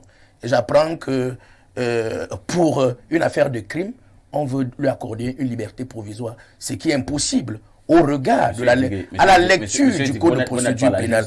Non, je dis à la lecture du code. Je suis juriste. La justice maîtrise mieux ces problèmes. Je suis modestement juriste. À la lecture du code de procédure pénale, on ne peut pas accorder une liberté entre guillemets dite provisoire en matière de crime à une personne. Je vous suggère de refermer cette parenthèse. Si vous le faites, je ne sais pas s'il y a un lien avec Franck Biya. Oui. Ah bon? Parce que tout ça joue dans la transition. N'énervez pas davantage le peuple si vous voulez nous proposer ce biscuit. Alors, Franck Biya est un citoyen qui peut bel et bien se présenter. Il a un bon profil, c'est un bel homme, c'est un monsieur qui a dirigé des entreprises. Il est dans les arcanes du pouvoir depuis fort longtemps. Quelqu'un parlait de Chateaubriand en disant que l'ambition dont on n'a pas de crime, dont on n'a pas de talent est un crime. Je crois que l'environnement qu'il a fréquenté depuis sa tendre enfance le prédispose, entre guillemets, à une carrière politique parce qu'il a quand même été au pied du grand maître qui est son père. Depuis pratiquement 60 ans, son père dirige ce pays. Vous le reconnaissez comme maître quand même? Oui, bien sûr. Non, monsieur Paul Biya est une étoile à protéger. Hein. Voilà. Et je crois que quand il partira, beaucoup le regretteront. Je peux vous le dire. Moi, je vous dis, je fais l'effort d'être dans la neutralité et l'objectivité. Il a cet art, mais c'est un grand leader reconnu d'ailleurs en Afrique. Donc, quand je disais que monsieur Franck Emmanuel Biya est un citoyen camerounais qui peut, et il y a la candidature indépendante avec 300 signatures. C'est possible. De personnalités bien ciblées. Bien sûr. Je ne vois pas si Franck Biya vous demande à vous de signer. Moi, je ne suis pas les signataires. Vous qui êtes son ami, si vous étiez sous-préfet ou préfet, je ne vous vois pas en train de refuser. Ça, c'est une hypothèse qui est possible. L'autre hypothèse est l'investiture au sein du RDPC. Ça aussi, c'est possible. C'est-à-dire, on l'investit au niveau du RDPC et il va à l'élection, il la gagne. C'est-à-dire, il n'est pas un dauphin monarchique. Il devient un successeur constitutionnel sur la base d'une élection démocratique. Non, pas constitutionnel. Possible. Je veux dire ça possible. En fait, quand je parle constitutionnel, j'explique. Ça va chercher déjà. J'explique. Quand je parle de succession, d'ailleurs, le président du Sénat n'est pas successeur constitutionnel. Il faut le dire. Il assure la vacance. Je parle de succession constitutionnelle en ce qui concerne les élections, qui sont constitutionnellement consacrées. D'accord. Donc, à travers ce process-là, il peut donc arriver au pouvoir, investi par son parti politique, le RDPC, puisque vous m'avez dit qu'il fait partie du RDPC. Monsieur Franck Emmanuel Biya peut également créer son parti et se présenter et remporter. Et moi, je dis aux gens qui sont encore en train d'attendre 2025, qu'on peut anticiper l'élection. Ça aussi, c'est constitutionnellement prévu. Donc, il va falloir faire attention. J'ai vu M. Franck Biya, la manière avec laquelle il parlait avec Emmanuel Macron, président de la République française, la manière... Même comme vous savez que Emmanuel Macron parlait avec lui, la main dans la poche. Non, pour les Français, ça veut pas... C'est pas un manque de respect. C'est chez nous que ça signifie... C'est plutôt une valorisation. Du tout. Non, je ne vais pas... En fait, passage d'un clivage. Ça peut être même un stick, vous voyez. C'est-à-dire quelqu'un peut se retrouver... à croiser son pied. Vous savez, pouvait également parler à Macron avec la main dans la poche. Mais pourquoi pas? Samuel Eto'o a embrassé Macron avec son chapeau à la tête. Non, c'est ici qu'on a ces petites considérations. En Europe, ça en veut strictement rien dire. C'est pas là-dessus que se dégage le respect. Très bien. Voyez-vous. Donc, vous avez souvent vu M. Macron croiser pratiquement le pied devant M. Paul Biya, mais ça ne veut pas dire qu'il ne le respecte pas. Il s'est habillé dernièrement, il s'est habillé pratiquement, il a mis sa cravate, il est descendu de la voiture, il a été reçu par le Premier ministre. Quand il partait, vous vous souvenez? Voilà. Donc c'est nous qui avons ces... Pour moi, là n'est pas le problème. Ensuite, M. Franck Emmanuel Biya peut effectivement remplacer son père. Mais maintenant, est-ce que le peuple camerounais, qui est véritablement le vrai décideur, va accepter. C'est là tout l'enjeu. Maintenant, vous savez qu'il y a une partie de notre pays, notamment ceux du Septentrion, qui avait dit, vraiment, nous sommes avec M. Biya pendant qu'il est là, mais nous n'accepterons pas notre Biya. Donc, j'ai peur. Ça, c'est la parole d'un individu, hein. Fut-il Amadou Pas Abi? seulement un individu. Moi, j'ai vu le frère d'Aboubacar, mais qui... Le frère du ministre... Dalamine, qui s'appelle Aboubacar, mais qu'il a dit 2 fois. Il a été très clair. Qu'il a dit 2 fois. Avec des mots menaçants. Donc, il ne faut pas qu'on pense que ça va se passer comme une lettre à la poste. Très bien. Maintenant, et comme je le disais Ito, si c'est Franck, il doit bien s'entourer. Il ne doit pas s'entourer des personnes qui, en réalité, ont entraîné ce pays dans les bas-fonds. Parce que ceux qui ont entouré son père jusqu'ici ne nous ont pas proposé, ne nous ont pas donné la prospérité. Merci beaucoup. Luc, Marie et Sama. Monsieur Paul Biya, pour l'heure, 41 ans au pouvoir. En 2025, il nous a appris l'arithmétique. Nous serons donc à 43 ans au pouvoir. Si jamais il décide d'aller au village, comme il le disait, il est fort probable que son fils le remplace. Son père lui aura passé 43 ans. Par la suite, c'est son fils qui prend. Selon vous, du RDPC, ce n'est que normal, c'est démocratique. Mais parfait, ici, il y a un destin. Il y a un destin. Alors, je vais vous poser une question simple. Qui attendait Paul Biya en 82? Pourtant, il y avait des baobabs. On l'attendait déjà. On l'attendait en 75, déjà après la révision constitutionnelle. Le président de l'époque, M. Amadou Ahidjo, avait modifié la Constitution et il a fait du Premier ministre successeur constitutionnel. Et il a nommé M. le président Paul Biya. Pour les intellos, les intellectuels. Mais pour le bas peuple, non, on ne voyait pas Biya, on voyait plutôt d'autres personnes. Je peux même en citer des noms à l'infini. Je dis des baobabs. Alors, soyons sérieux. Alors, Franck Biya, pourquoi pas? Pourquoi pas? C'est un Camerounais. Hein? Il est tout jeune, il est beau, il est en bonne santé. Quels sont les faits d'armes de M. Franck Biya? Quels sont ses faits d'armes en politique? C'est quoi la politique? Vas-y. La politique, c'est l'art de bien gouverner le peuple. Les affaires de la cité. Bien sûr. Bien alors, voilà un jeune homme. Voilà quelqu'un. Entre-temps, Franck Biya, il a d'abord eu à diriger quoi? Non, voilà quelqu'un que moi j'ai connu. Bon, étant. Est-ce que vous répondez à ma question? Non, j'en viens. Est-ce que ce ne sera pas un parachutage? Non. Il y a pas de parachutage. Monsieur Franck Emmanuel Biya a eu à diriger quoi dans ce pays? Non, on ne peut pas aller jusque-là. Répondez. On ne peut pas aller jusque-là. Non, soyons sérieux. C'est vrai que sous d'autres cieux, on a eu, n'est-ce pas, à placer, enfin certains pères avaient eu à placer leur fils pour que la mayonnaise puisse le Cameroun est une chefferie. Pour que ça donne. Alors, le pouvoir se transmet de père en fils? Non, vous avez posé une première question. Vous n'avez même pas répondu. Non, vous ne me donnez même pas le temps de répondre. J'en viens. Répondez donc. Vous demandez si Franck Biya a déjà dirigé quelque chose. Pour répondre à cette question, il ne faut pas 2 minutes. Hein? Non, c'est parce que vous on va compter. Il a dirigé quoi? Vous allez très vite en besoin. Laissez-moi répondre. Franck Biya a eu à diriger des entreprises. C'est vrai que quand on dirige une entreprise, bon, il y a des hauts et des bas. Bon, nous n'allons pas nous fourrer dans tout cela. Franck Biya a une vie. Il mène sa vie tranquillement.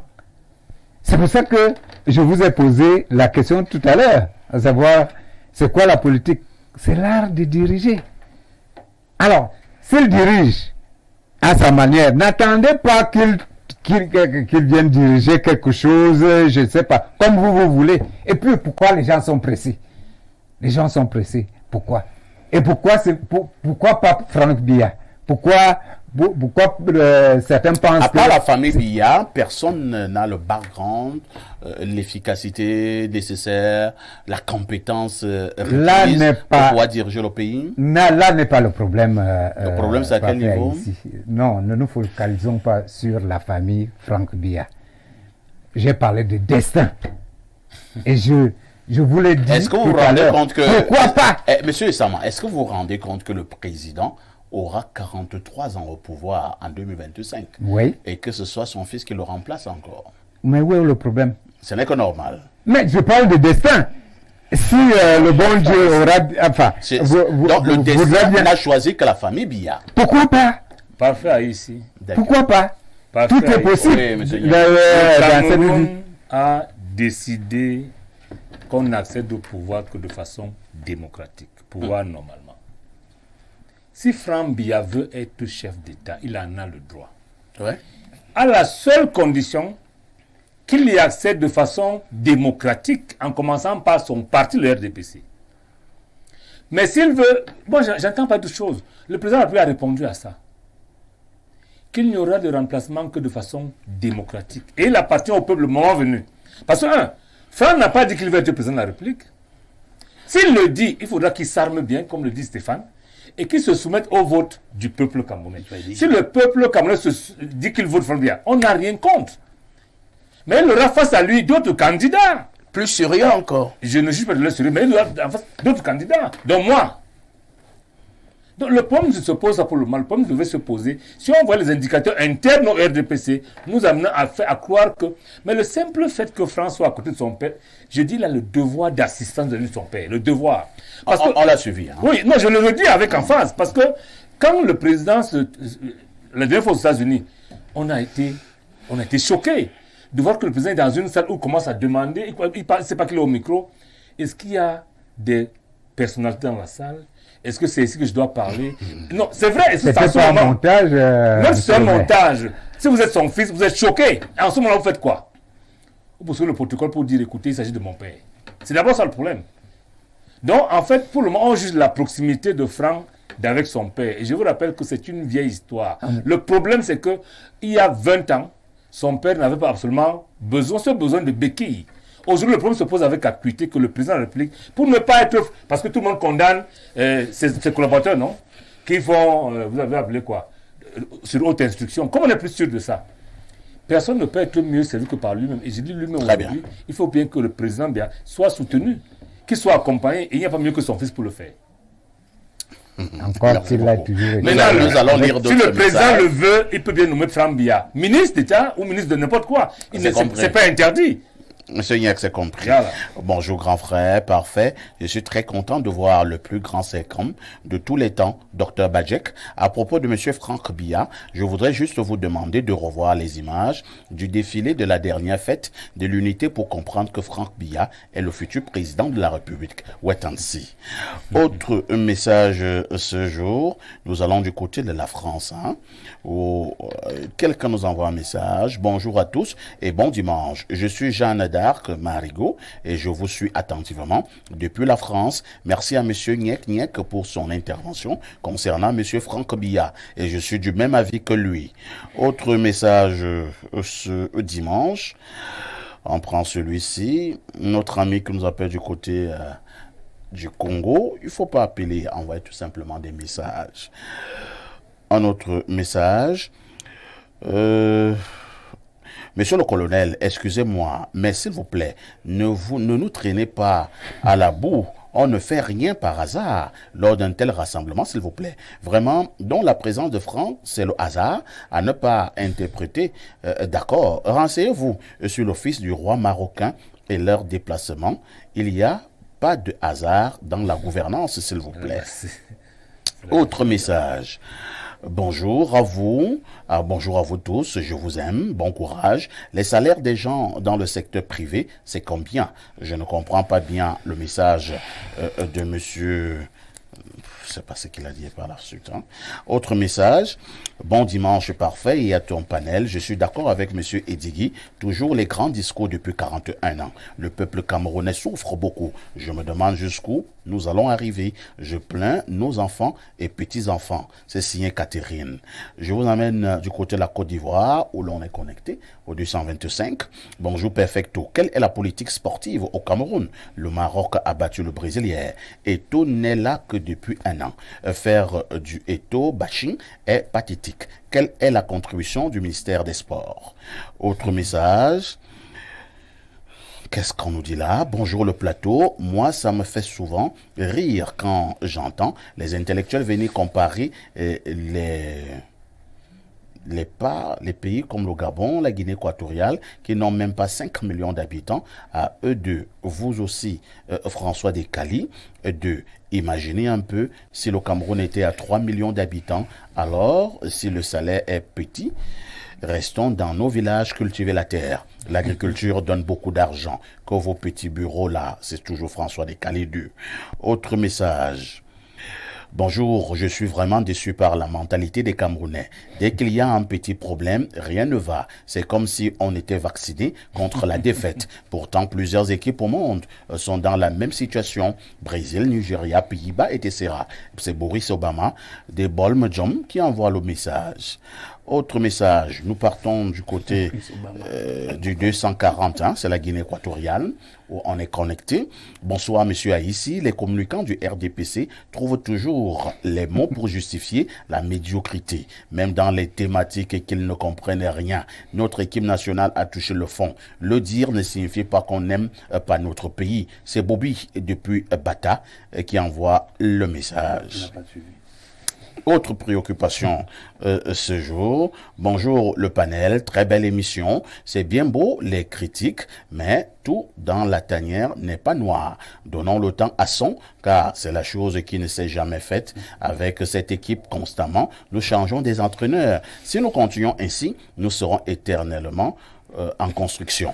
Maintenant, on n'a jamais gagné une grande compétition avec les jeunes. Lionel Messi, Zidane, Ronaldo, Balak ont tous gagné la Coupe du Monde étant vieux. C'est signé Bertrand et Sumba qui envoient le message. On prend peut-être deux derniers. Bonjour à tous. Concernant M. Franck Biya, il est autant camerounais que nous tous. Et s'il est investi par un parti politique en 2025, alors il aura mon vote. Juste non au gré à gré. Bon dimanche. Autre message ce dimanche justement. Bonjour le panel. Je suis d'accord avec les propos du juriste en sport concernant Franck Biya.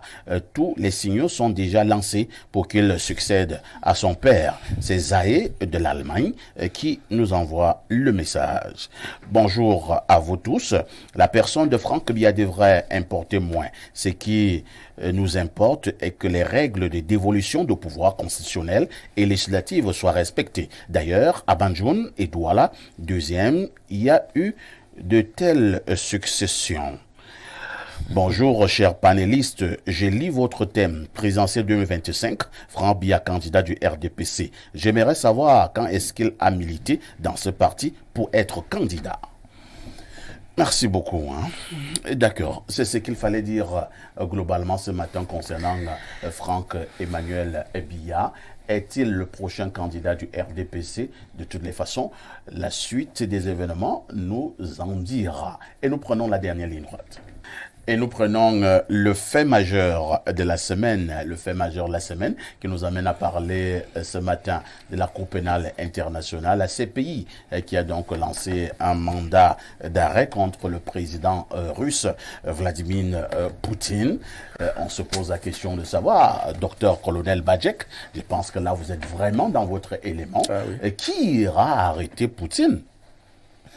Non, je pense que cette décision aura un effet d'annonce, tout simplement. Et je ne pense pas que ceux aujourd'hui qui sont enclins à condamner les autres, n'est-ce pas, peuvent le faire de manière égale lorsqu'il s'agit d'autres personnes. Moi, je ne m'inscris pas, je m'inscris ni dans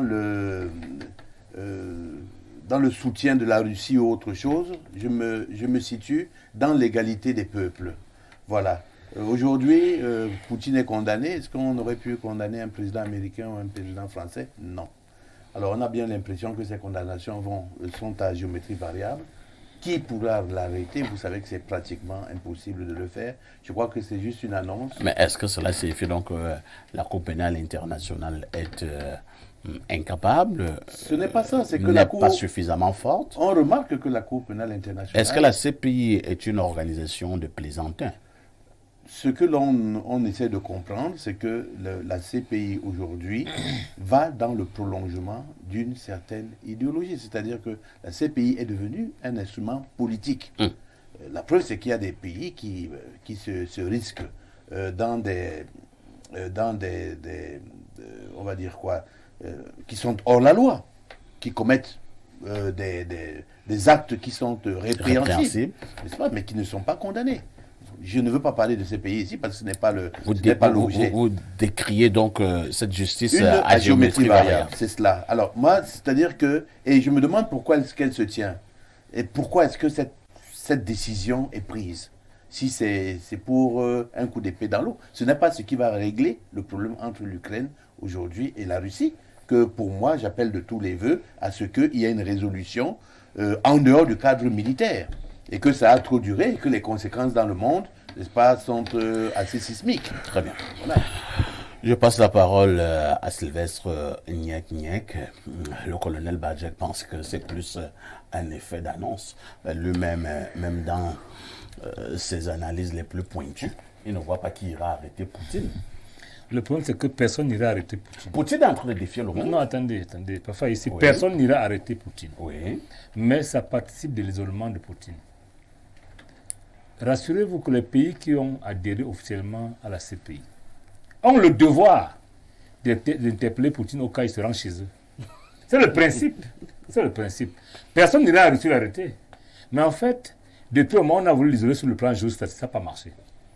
Parce que pendant qu'on l'isole de l'Europe, de l'Occident en général, il brandit la Chine qui est Son fidèle allié. Enfin, son allié en attendant que ça se gâte entre eux également. Ça va se gâter.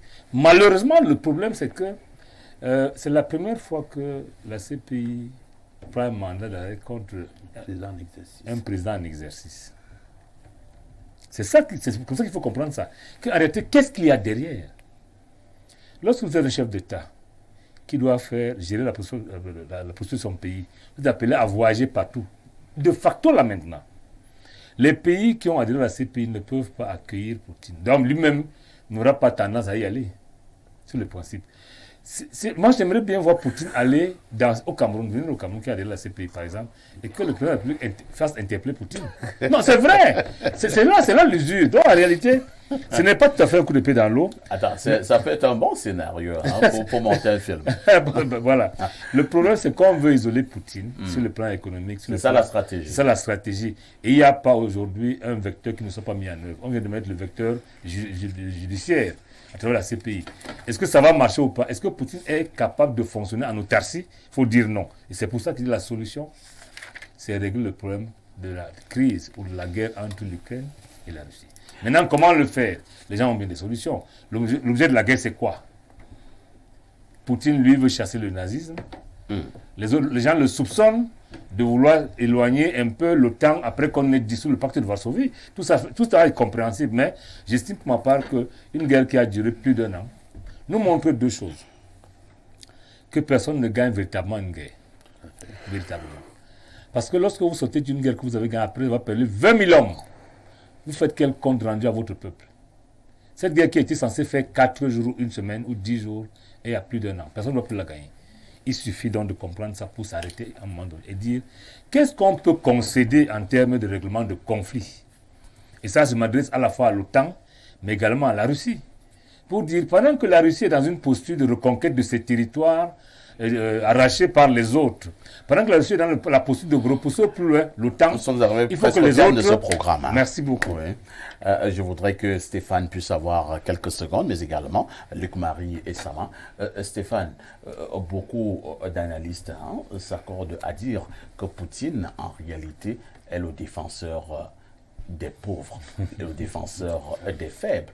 Et voilà pourquoi, de plus en plus, il a un soutien dans les pays africains notamment. Bon, on dira que Vladimir Poutine, pour qui j'ai beaucoup d'admiration, est un anticonformiste. C'est-à-dire qu'il est sorti de la politique impérialiste qui a été définie jusqu'ici par les défenseurs, si vous voulez, ceux qui appartiennent à l'OTAN. Il est venu redéfinir l'ordre mondial à travers cette guerre. Parce que la guerre contre l'Ukraine, en réalité, est une guerre contre l'OTAN. Est une guerre contre la vision impérialiste le nouvel ordre mondial occidental avec des pratiques, l'homosexualité, le transgenre et tout ça là. Poutine estime qu'on ne doit pas imposer ces choses aux gens. Il a d'ailleurs dit, tant qu'il sera président, cette chose-là n'existera pas en Russie. Voilà. Ça, je partage avec lui. Donc, voilà.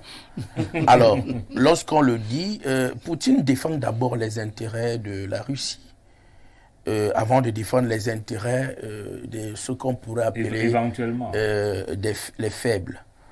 Moi, je crois que cette guerre, l'OTAN est en train de la perdre. L'Occident est en train de la perdre parce que lorsque vous augmentez les armes dans une guerre, ça, c'est une preuve que les précédentes armes n'ont pas eu l'effet escompté. Si on aboutit à l'isolement à travers cette décision quand même beaucoup plus hilarante de la Cour pénale internationale qu'efficace. Parce que, écoutez, moi je ne vois pas, d'abord, avant que cette décision-là ne soit prise, Poutine ne se déplaçait pas. C'est un leader. Et un leader, c'est quelqu'un qui est focus. Très bien. Fixé sur son objectif. Merci. Donc, il n'a pas besoin d'aller en Allemagne, aux États-Unis. Ça, c'est pas ce qui est important. Mais la vérité, et là, je chute en une seconde, la vérité, c'est que depuis que cette guerre a commencé, la Russie est montée en puissance sur le plan économique. Mais la crise, elle sévit beaucoup plus. Vous voyez, tout ce qui se passe en France en ce moment. C'est compris. Donc, c'est compris. Voilà. Luc Marie et Sama, en quelques secondes, Oui. Poutine n'est-il pas en train d'être repoussé à ces derniers retranchements? La pression ne cesse de monter. Jusqu'où peut aller Poutine? Parfait. Ici, je crois que la Cour pénale internationale joue un rôle majeur. Oui, parce que Poutine gouverne dans la Russie depuis plusieurs années. On parle des gouvernants africains, mais on ne voit pas cela. Il a été président, Vous voulez justifier quelque vice-président. chose au sein du RDPC? Pas du tout. Président, puis Premier ministre, Faut pas puis comparer président. l'incomparable. Alors, la CPI voudrait tout de même, je crois cette fois-ci, amener le peuple russe à revoir ce Poutine C'est son rôle. autrement. C'est pas son rôle.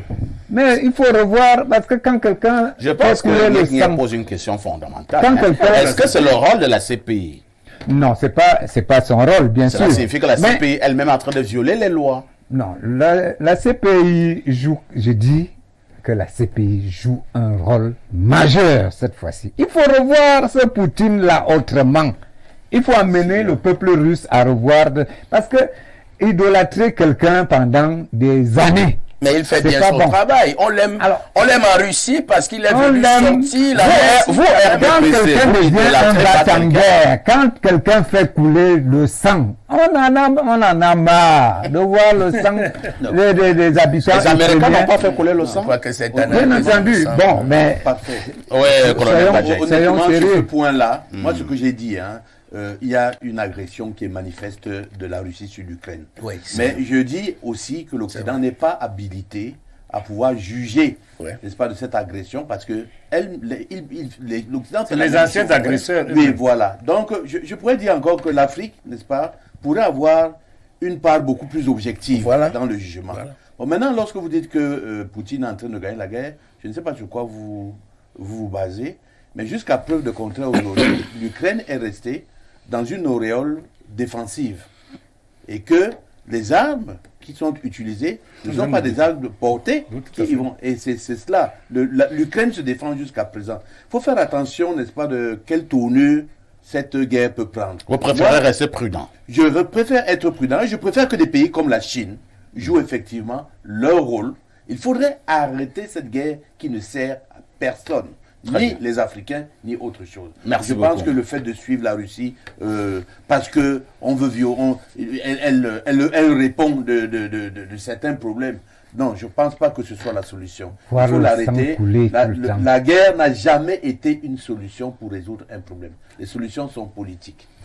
La guerre n'a jamais été une solution pour résoudre un problème. Les solutions sont politiques, dixit Dr Didier Badjek. Et c'est sur ces citations que nous allons mettre un terme à ce programme.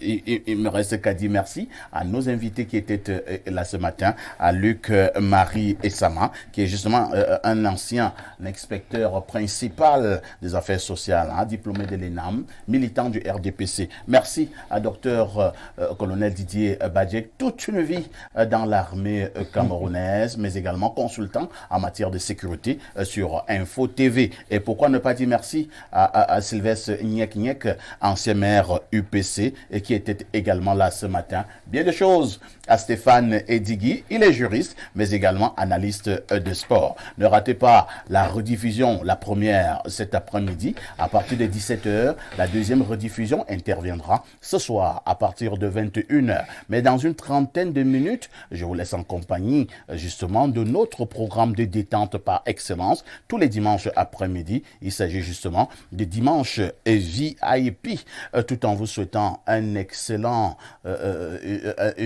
semaine qui va débuter. Je voudrais également vous dire qu'à partir de demain, vous aurez quelqu'un d'autre aux commandes d'Espace Miné pour des raisons que vous pouvez imaginer. Excellent fin de week-end à tous et à toutes.